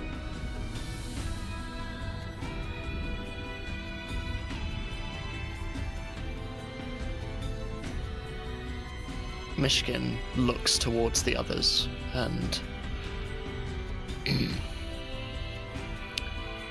Well... We would be happy to speak with Yancibin himself. He and I have quite a rapport. You made quite the impression, but as I said, it's his hired counsel. You get to deal with me. And you don't care about the outcome? The longer I stay on this disgusting plane, the more irritable I get. So no, I don't want to be here any longer than I have to. Is that your work below Stormforge as well? Whatever abominations that you have created to make this floating city is your own issue. Disgusting. Trying to make your own storms. You're literally pillaging the clouds that cover this poor planet. Don't you understand? Yancibin is here to cleanse the sins the people have accomplished here. Yes. Have you ever thought of what happens when you remove storm ore from these clouds? You're creating a desert planet. I hope you all get to dwell in it. Well, the reassurance is good. We were telling people on our way here that such shoddy stormwork couldn't possibly be the work of Yancibin. Not that we could convince many. They think it is all one and the same. Just another anomaly. Arrogance is in high quantity here. Nobody is feeling arrogant. We're trying to let you know that there's something else aside from us. That if you say that Yancibin is not in control of, can contest you later. Whatever you've contrived, when everyone leaves, it will be of no issue to the prince. Our people cannot leave if there is something blocking them. Nothing can live if you keep turning your planet into a desert. Or have you not looked far enough to see the repercussions of mining all of this storm ore over the years? So long you've forgotten where you've come from. Will you continue to remain ignorant to what we're trying to tell you? Or would you like to actually have a discussion? There is but one with arrogance here, and it's clear.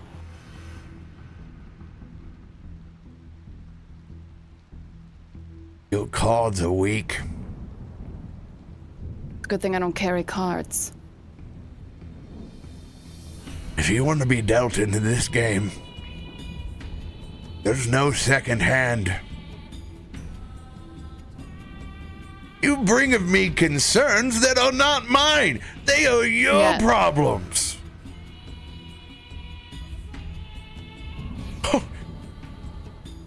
You've arrogantly let a storm get out of control under your own noses.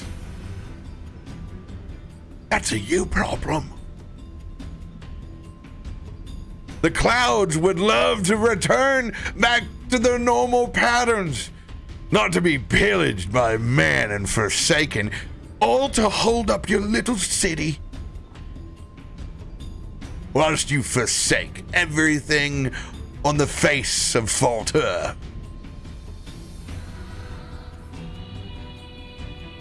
Who needs crops anyway?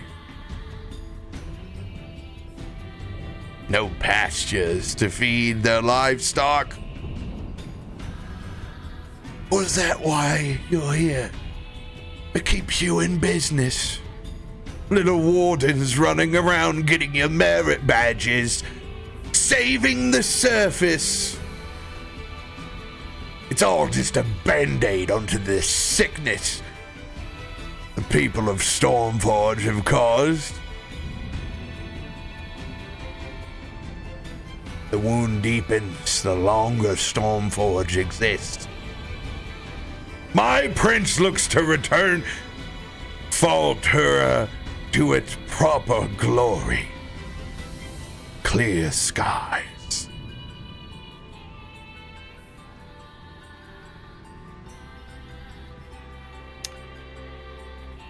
Myshkin is going to look to Kaivar.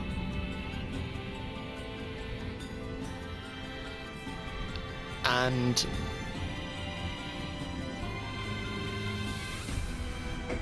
is just going to ask one question. Can this one have Kaivar's book?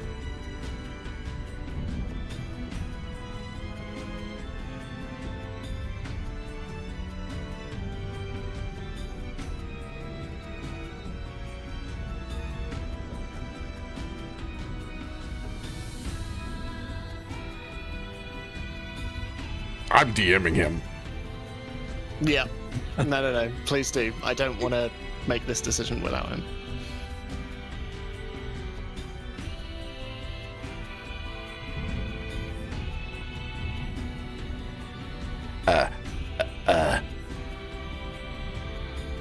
Take as long as you need. It's okay. It's a big decision. When you say, have, you... And he stops and he pauses for a second. Myshkin,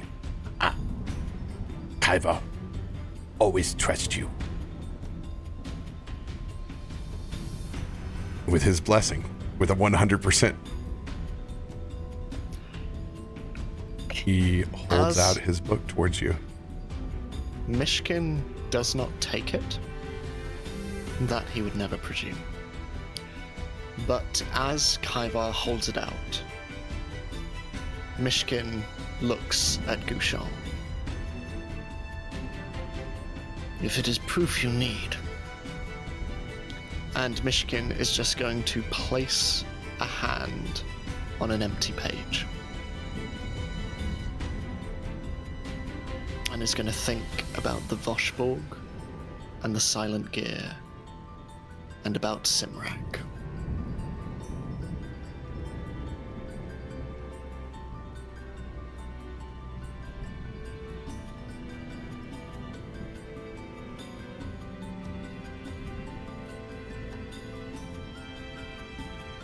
Gushan looks back towards you.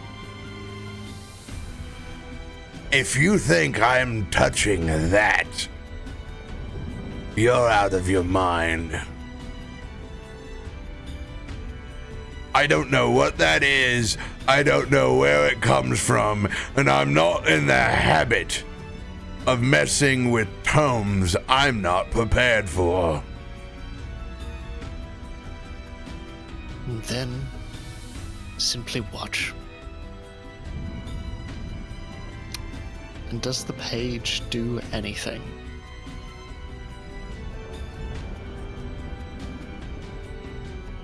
Roll a spell attack with Kaivar. This will be essentially advantage. I'm going to roll for Kaivar. There's a DC set inside of this anomaly to try to break through and use your magic as a projection. Think of it as if you were casting fireball towards them. It's that level of energy you're trying to conjure that's being lightly suppressed by this anomaly. Okay. Why is that? Oh, that's why. Sorry, my bad. Oh! Oh! Kaivar and Myshkin, nat 20.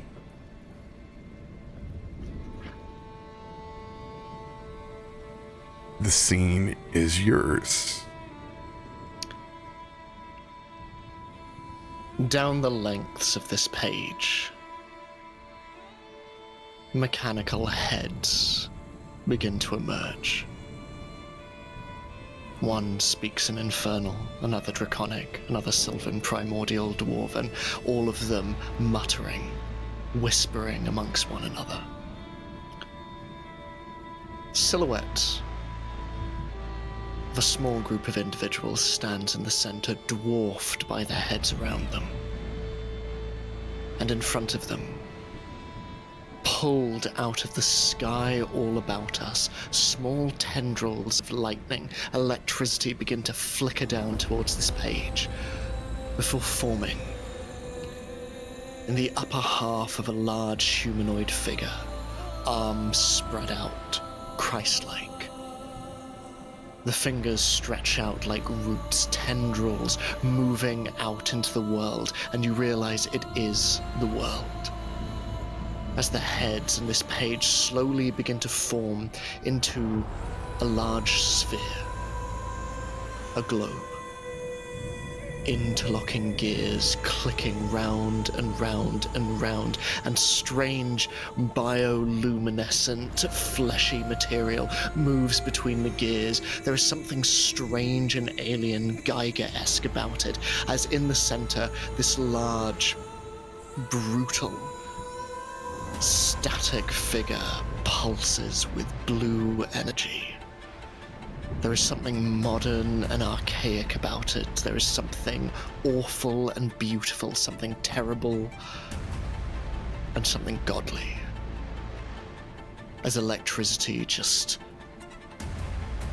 ekes into every crevice of these gears that form this globe, as all about you see countries burn, continents fall, mountains rise into the sky and come crashing down again. All is progress and industry and metal and chrome.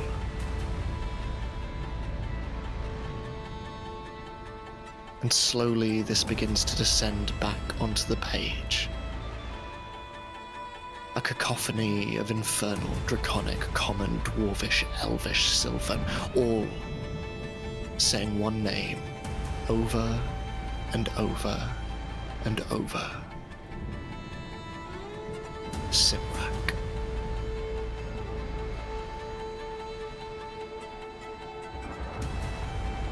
Myshkin takes his hand off the page. That is what awaits your employer.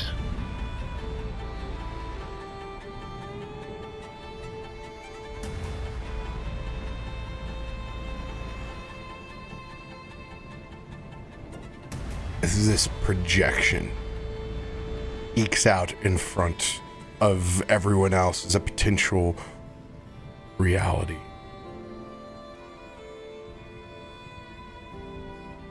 For the most part, and I'm not going to make you roll a perception check on this, you can see the palpable uninterest on Gushan's face. It's when you begin to close the book back up.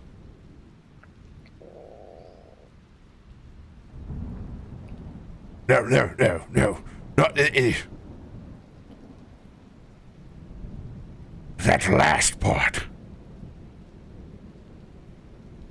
No, that last part. Open it back up that page. Show me. By all means, Kaiva, if you would do the honors. Yeah. Yes.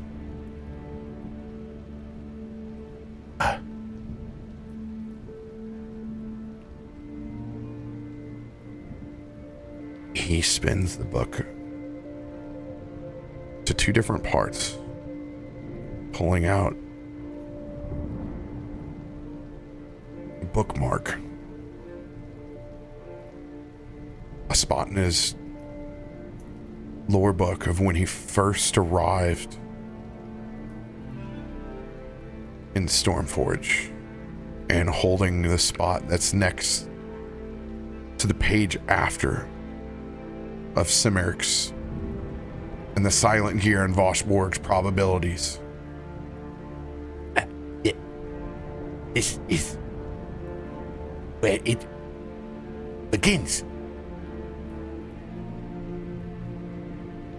And he holds open the book.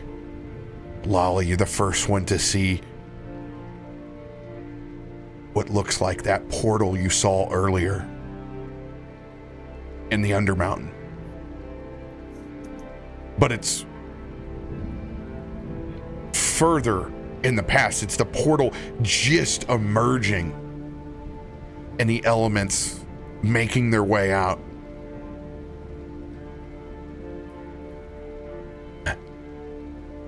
This is what you want to see? And he folds to that page after Cimeric. And it repeats the vision that you had of the insectoids and the fire elementals pouring out from the Undermountain, and the visage of this woman of ash and fire.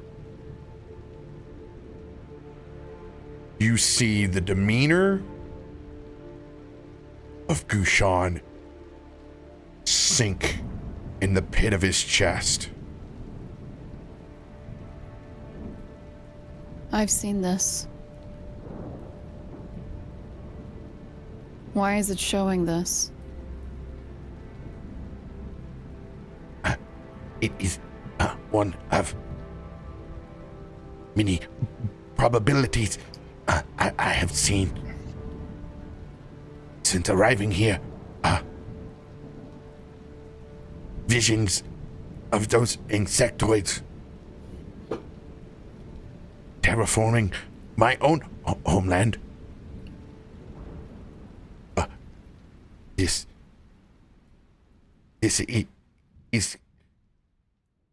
even worse for everyone. And the page fills with thunder ash.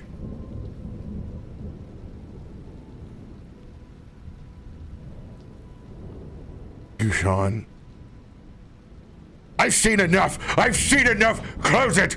Close that damn thing! Don't close it yet, Kaivar. Let that one finish.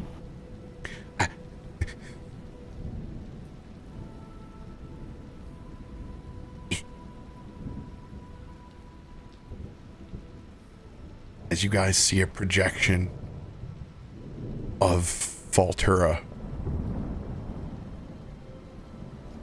covered in darkness. The sky is full of ash, no sun, only thunder, fire, and darkness.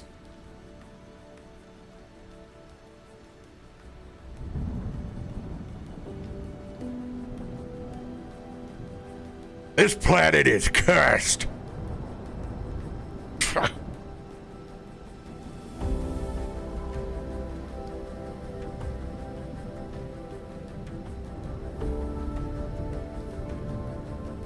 If one of you, well, even if there's a percentile of the probabilities of what you show,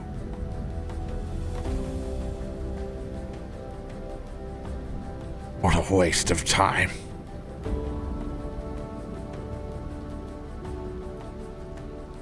What an utter waste of time. How will we deal with this? One would hope with allies. I was going to say the same. Myshkin shoots Loluphia a look and just gives a little nod.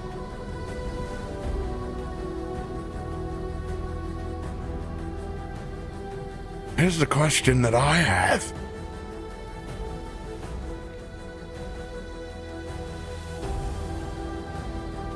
Why do you bother dealing with us?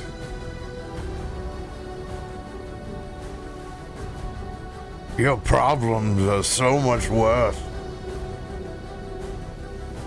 than your own skirmishes and factions inside your city.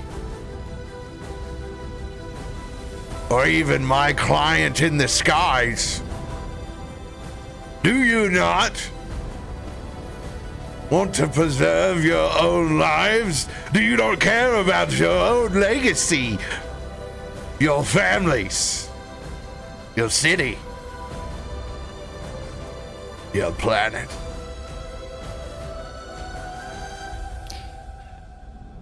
Because we are wardens.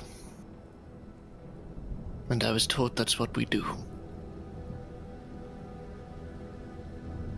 You ward.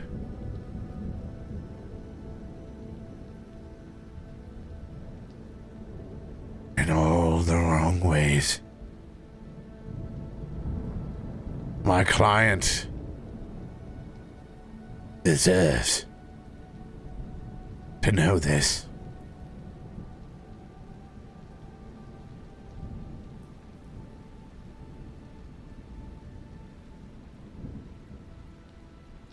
I shall return.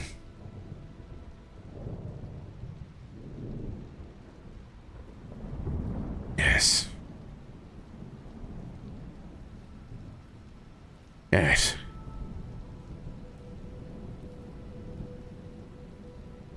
Here.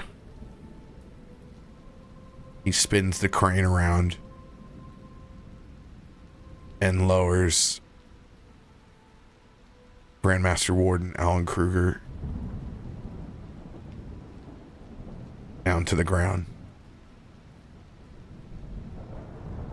Ollie would run over him and just assess. Unconscious but breathing. Okay.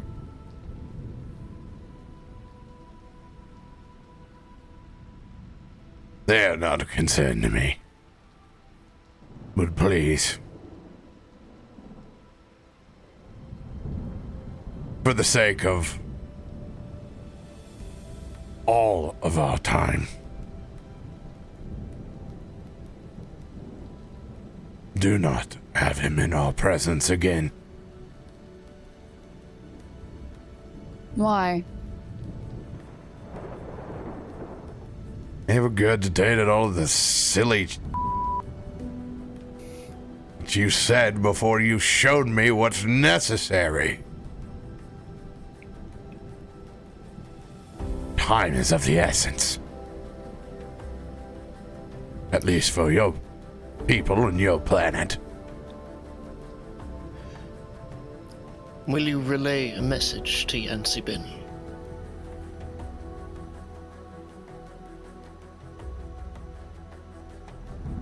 And what would you like that message to be?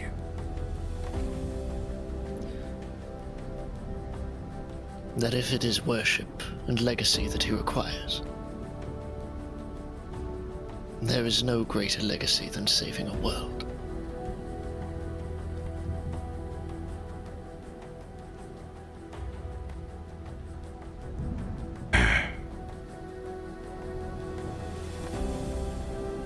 Truthsayer.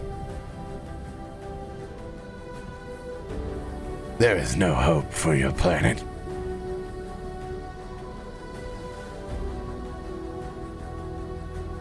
I foresee no ill-gotten gains for anyone. You've shown me the waste of time all of this is. Incredibly futile.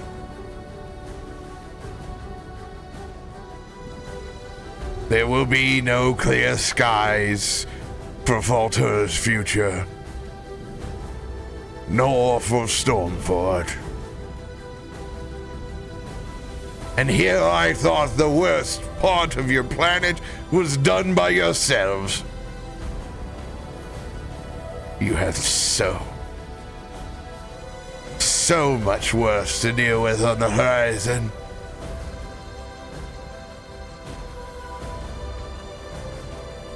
Me personally, you've accomplished a lot. You've walked away from the prince's presence unscathed. I'd figure out how to ignite your spark and leave this plane. Leave it far behind. Become a tale of your own planeswalking. Some things are a sunk cost fallacy. Falter and Stormforge are one of them. I bid you well. I will return shortly.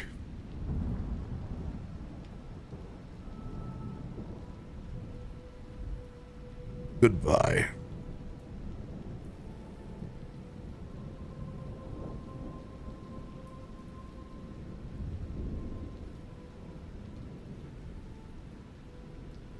The air elementals continue to resonate in their spot, holding this anomaly in place.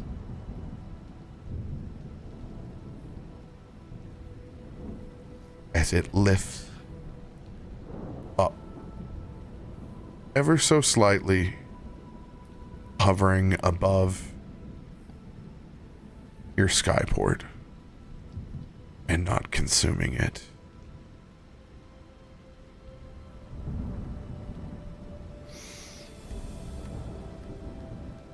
So what now?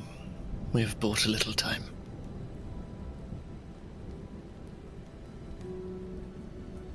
Does it look like, as I look out into the distance, are the other anomalies doing the same, or is it just this one? You're in the anomaly, so, or well, actually, technically, you're out of the anomaly now. I'll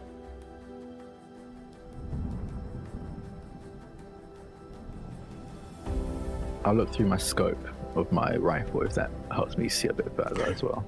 If they lifted this one, they would lift the one off the observatory as well.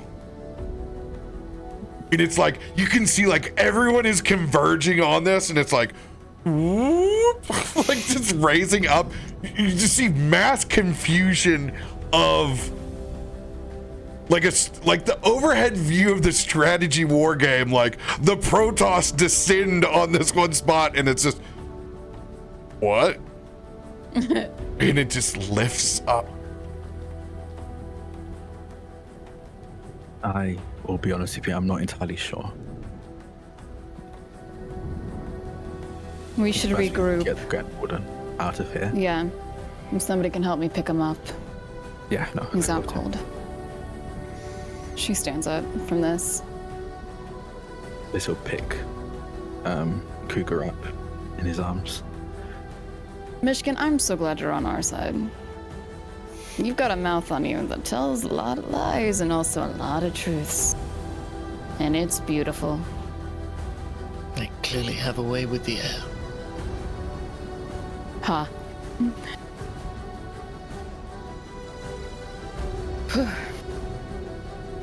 Well, he said he will be back, but we know not when. But enough time to talk, enough time to plan. And like you say, time to regroup. As the anomaly lifts, and all that is left is the raging storm up above.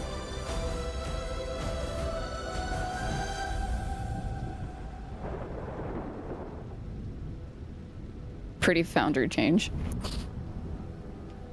That was pretty. Yeah, they would. You hear from the steps like doom, doom, doom, doom, doom, doom, doom, doom, doom, doom, and just as you see this door ripped off the hinges as Usa is at the top of the steps. Ah, what did I miss? Everything. We'll talk about it. What? But we have to get Grand Warden inside. You You mean I ran down all these steps and back up and I missed the action? Much. There might be A lot of actions words. sometime soon, so it wasn't all for nothing. And you can see the barbarian tempest rage like slowly extinguishing. And Usa's just as you imagined she was, just absolute ripped, 6'4", just an absolute unit. Tear from across the bar. Elizabeth definitely seen her across the bar. My elbow. This for wrestling fans out there, Usa in my mind has always been the orcish version of Jade Cargill, and I need to look that up. Myshkin's ears flatten a little bit, and a little purr escapes his throat. For those that don't know, 100%. He's trying to get his back broke. Jade also comes out with a very Storm entrance for her because she's a big comic book fan as well. So like she has a huge lead guitar riff that comes out and it says the storm's coming, and she comes out and flexes. That is 100% the inspiration for Usa. And you can see, to not drop the rage, Usa just headbutts the first part of the wall, just cracks it. Well, I'm just gonna pat her back. Chris under his breath was like, God, I wish that was me.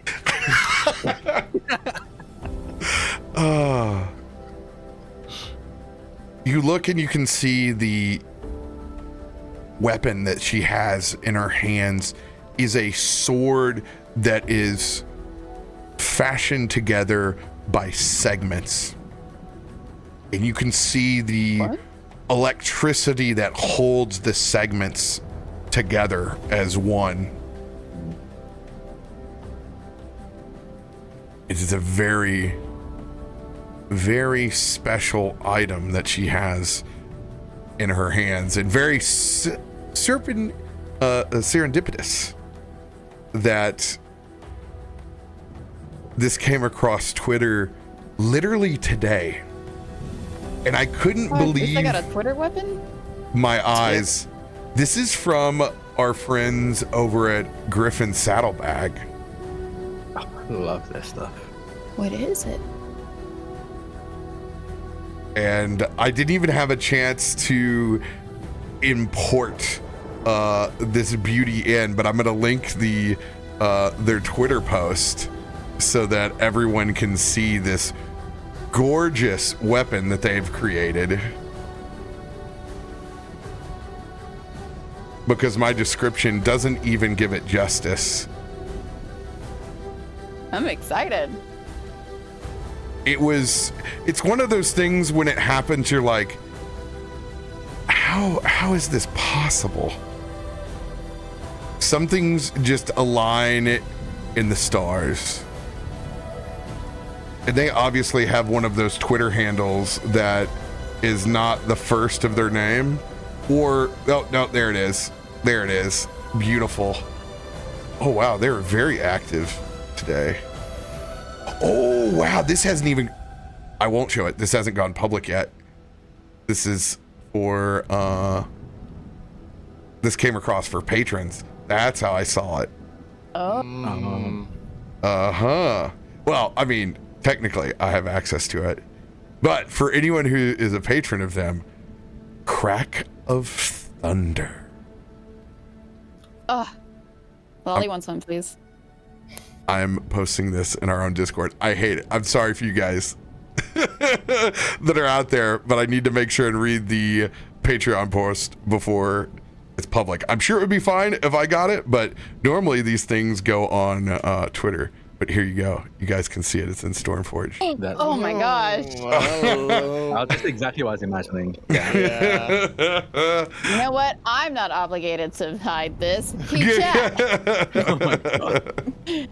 It's like a Drakari razor flail. It's beautiful. Oof. Does it is it like a whip in a sense where it Yes. can crack like thunder? Yes, and it does. Oh, that's sick.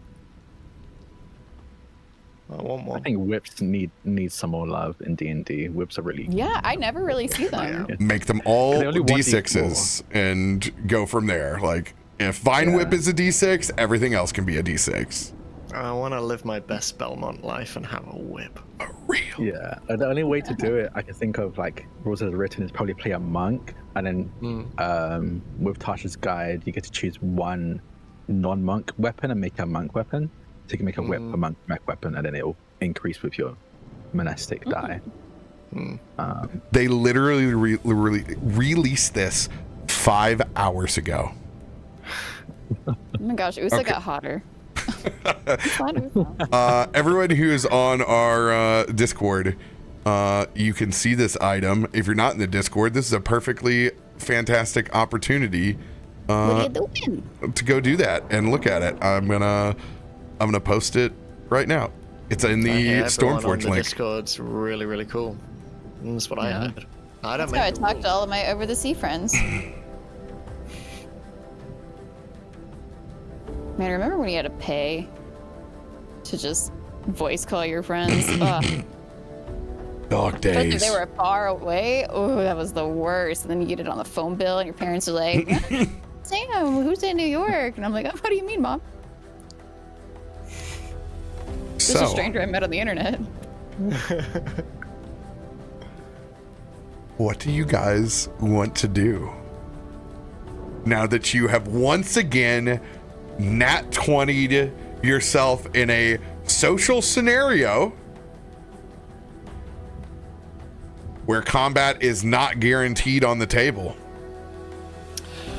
I think knowing that this is the remit of the Wardens now, I think Myshkin is just going to, looking back at Kaivar to make sure that he and his book are all right, is just going to turn to the Wardens and just, deputy or no, this is, any decisions about their city need to be made by them, and he'll just stand back. Also, I want to be very clear with the vision that Gushan saw, because you guys got to experience it as Thank well. you. Yeah.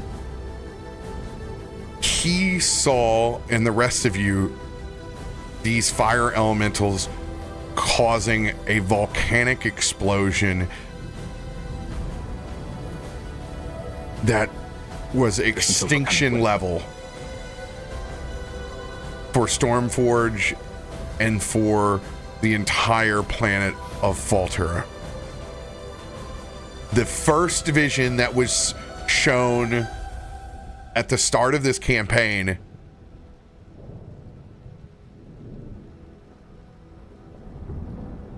the real threat has always been underneath the city. And the original vision that he saw, if it is true and that probability exists or comes to fruition, it is not the plane of air trying to cleanse this city that is the worst detriment. It's the plane of fire.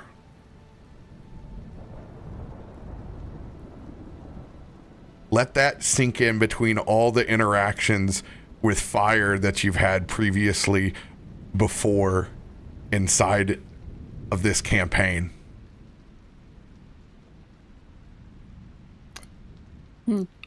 I think Myshkin is also just going to look to Farouk and see if this has elicited anything in him at all.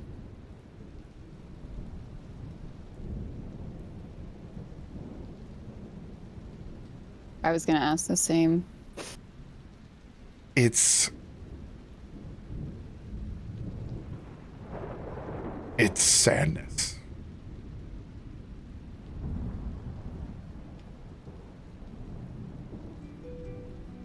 It's a face of shock and almost guilt.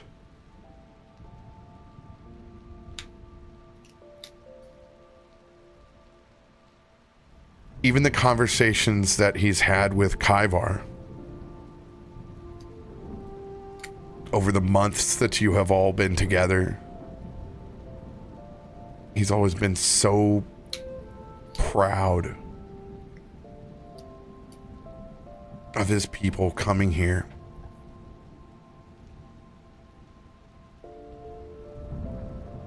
And their story that's become his story. And to think that somehow they're responsible. That everything that they fled is coming to follow them all these years later. All the oppression, the darkness,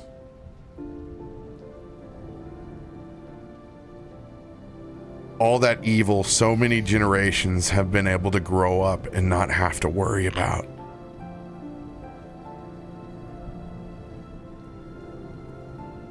I think you'd find a Faroük leaning up against the closest wall and just kind of sinking down into a ball. Eyes welled up. Faroük has even flown in over to his side just to comfort him, and it's just kind of not perched on him, but next to him and laying across over on his shoulder.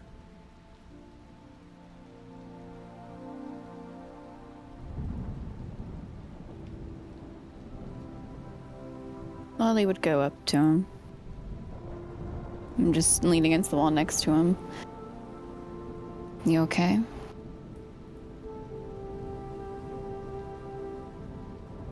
No. I'm not. Do you want to talk about it with everyone?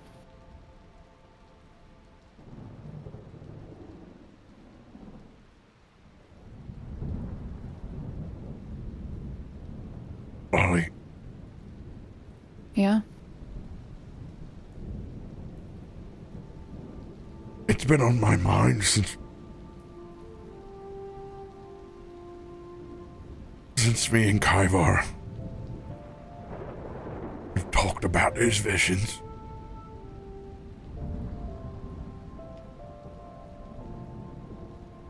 To think that my ancestors, my people, could be responsible for the worst thing to happen to this planet. The sun brought us so much joy. To discover Osiris and their healing ways. To see the smiles on all people's face. So removed from the darkness the elders have talked to us about.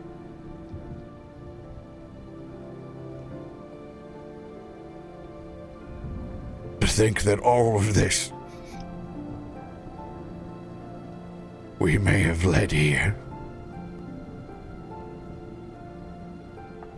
Can we lead it away?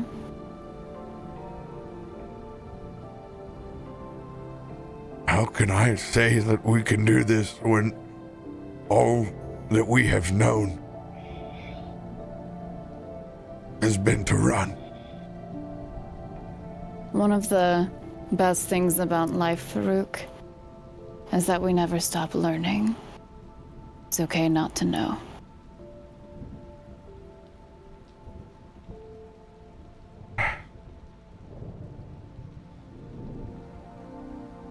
I hope in my heart of hearts that this stays a probability. My heart cannot bear to think we have traded my people's joy for your world's destruction.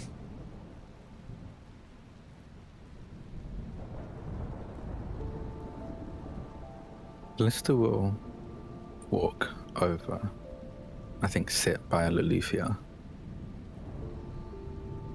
looking past Loluphia to Farouk. Well, she's standing, so you're at eye level with him then? Yeah. I will be quite honest with you, I can't say I understand fully your history with this insectoid species, these creatures, but from what I can tell, they chased you out. I don't know how it works in the plane of fire, but over here, the victim isn't the oppressor's keeper. They have minds of their own. They made choices of their own. It's not your fault, this is theirs.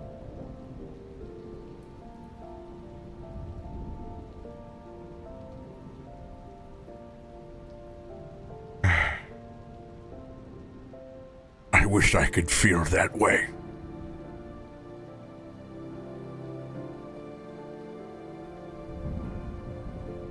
I wish I could. What's stopping you from controlling your feelings?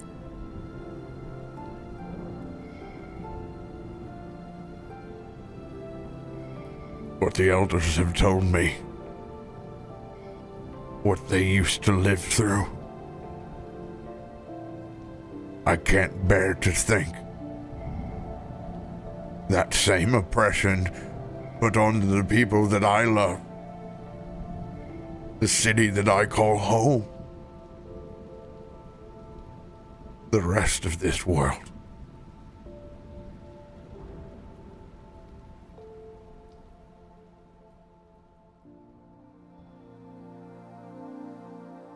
But I do trust all of you. And I am thankful for the hope that we can change these probabilities. And I am thankful that Kaivar has shown us the way. These visions, they are a godsend. They remind us to think outside of our own shoes. They do.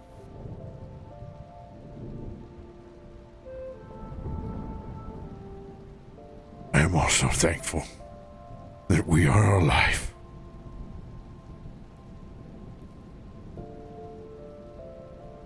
I would like to rest. Too, big guy. She puts her hand on your shoulder, and then noticing that Kallisto is next to her as well, she does the same. Gives you both like a squeeze. So we should do that. Looking up at Kaivar and Myshkin. We'll rest, we will recoup. We need to get the Grand Warden inside. Usa, can you help with that actually?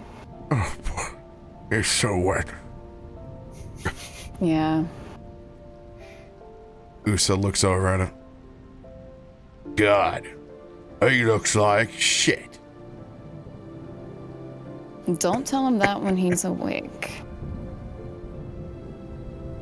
Oh, he'll never hear the end of this. Just My lips are sealed. one heave up over the shoulder like a rag doll. She also grabs the chain and slaps one of the movable lightning rods on it. Can't ever have enough. And swings the crane out with one arm.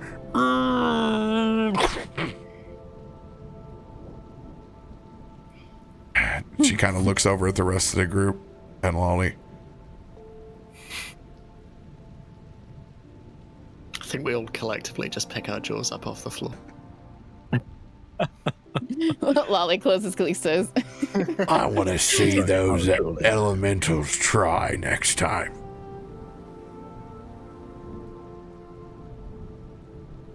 And whatever you do,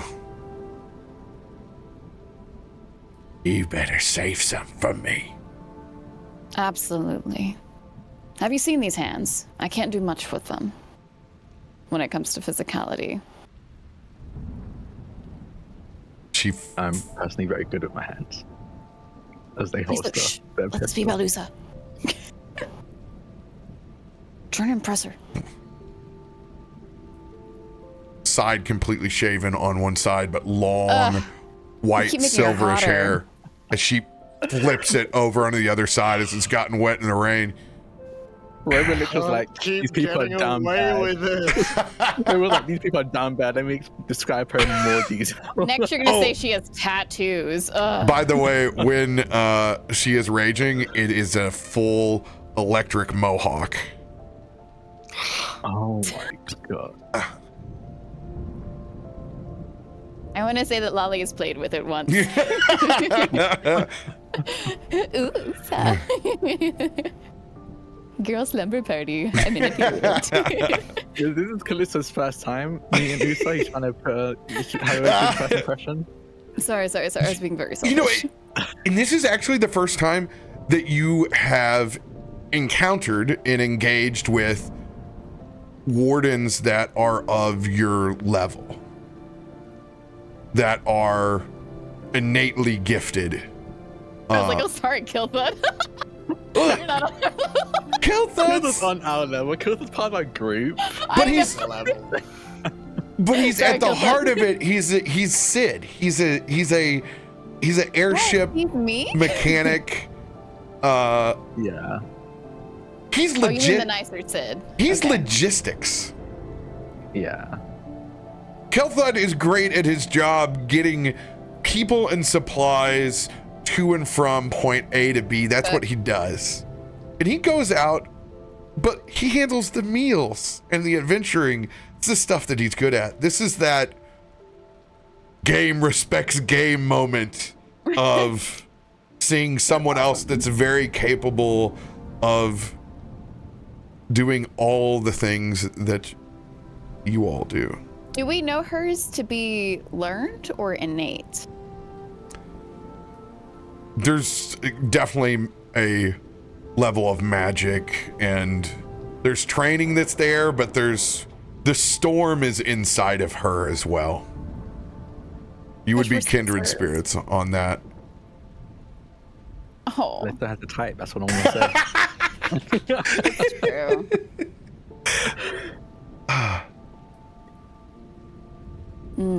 Yeah. Lolly would start to head down out of the storm. I think it would be probably better if we actually sleep here at the Warden's Lodge. If Bouchon does return, it'll be likely here. And we want to be as close to this spot as possible. Another night without V's food. All right. Kaiva has a new page. Show all of you. It is. Let's get under Mother. cover. No, it's Get out of the rain. what could have been. It is no longer probable. What? It is the, shall we say, other side of the coin. Yes. Potential Kaivar. probability now gone. He shows the back side of the current modern page. And it shows Gushan. And it shows his elementals in the storm. And it shows him opening up 2 portals to his true clients. True clients. Yes, this Jinn had a second deal with a mated pair of blue dragons, ancient blue dragons. What Yes. was their deal? They were looking for a new home. Yes. Stormforge was to be their new nest, new home.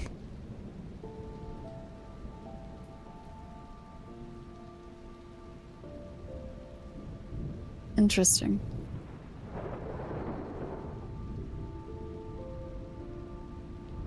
So what does that mean for probability outcome now? If it isn't what we had initially seen. He has much to tell his other clients. Home is not what he thought it was. Yes. I don't believe that they will want to be here. That's good. Yes, very good.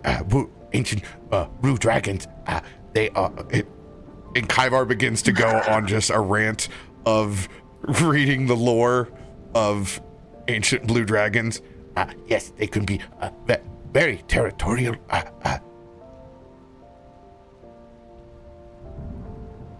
Well, I'm glad it's not probable. Mechanical dragons already suck enough. If you chose violence today, you would have seen Gushan's secondary deal when Stormforge was cleared out for these two mated pair of ancient blue dragons. We could have taken them. It would have been fine.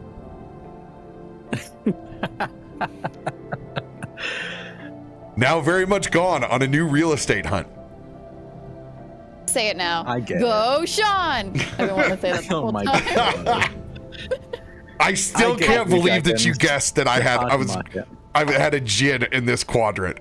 I literally said I wasn't here for it, but RoBear was like, can anyone have any guesses? I heard. Oh, you heard it? Yeah. Yeah.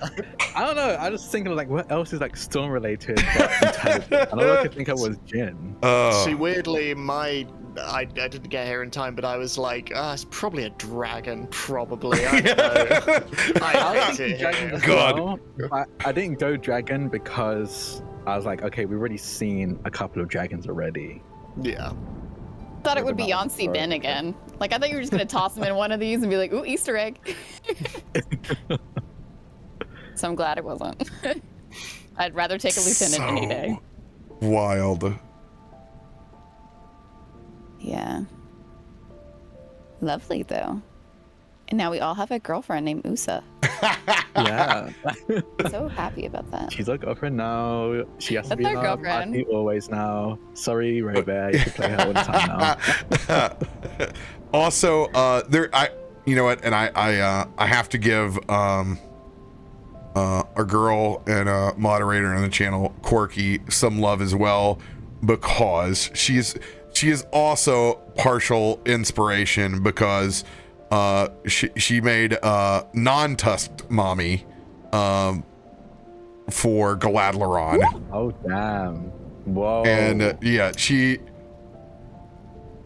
definitely part of the inspiration as well. I can't take that away, but I was like, I can't when use. when are we having a Gladderon Stormforge crossover? Yeah, we all look Is that up. happening? Hi, Mom. Mommy crits a lot, and Oh it's my God, wonderful. Mommy crit. Yeah, she does. With a man to crit me. She is a vengeance barbarian paladin. Oh, yeah. God, I love barbarians. I need to play more barbarians. My current charisma is +0, but there's time for me to bump that up, right?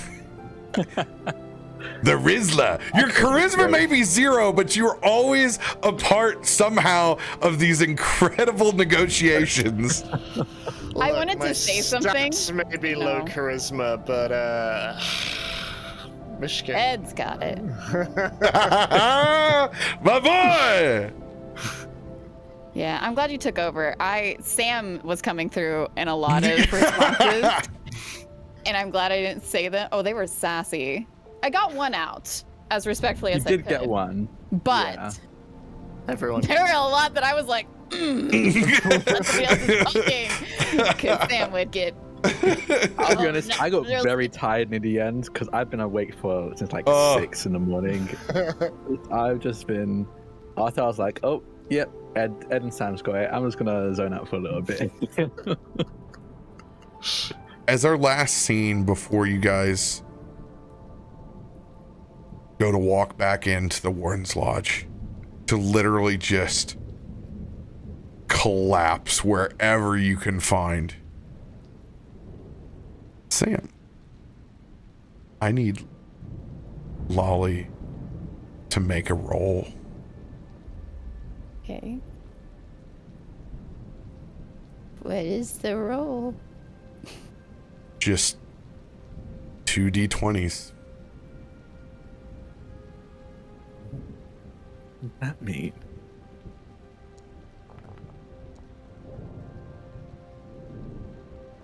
Noted. 21. Right. And that is where we will end this week. Interesting. Awful. Hate it. Nothing could be wrong. Can't Nothing wait could be for next bad. week. 21 kids for Kaiva. Okay. Ugh. Can I luck it next week when I find out what it is? Sure. Yeah. Yeah, we like. Just, and Next you don't week, need to right? do advantage, just 1 and 2. Just toss a d20. Oh, you want me to do it now? Yeah. Okay. I don't know if I went higher or lower. You said just 1d20? You can toss them 1 at a time. Okay. Ooh. I'm on 20%.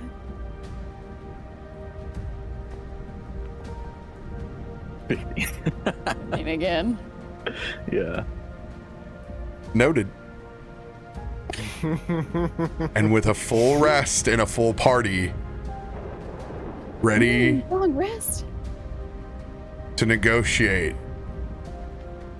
with Gushan, Go, Sean. that is where we will end this session. Much love, everybody. We will see you guys next week. Me and Sam will see you tomorrow for Vecna, even ruin.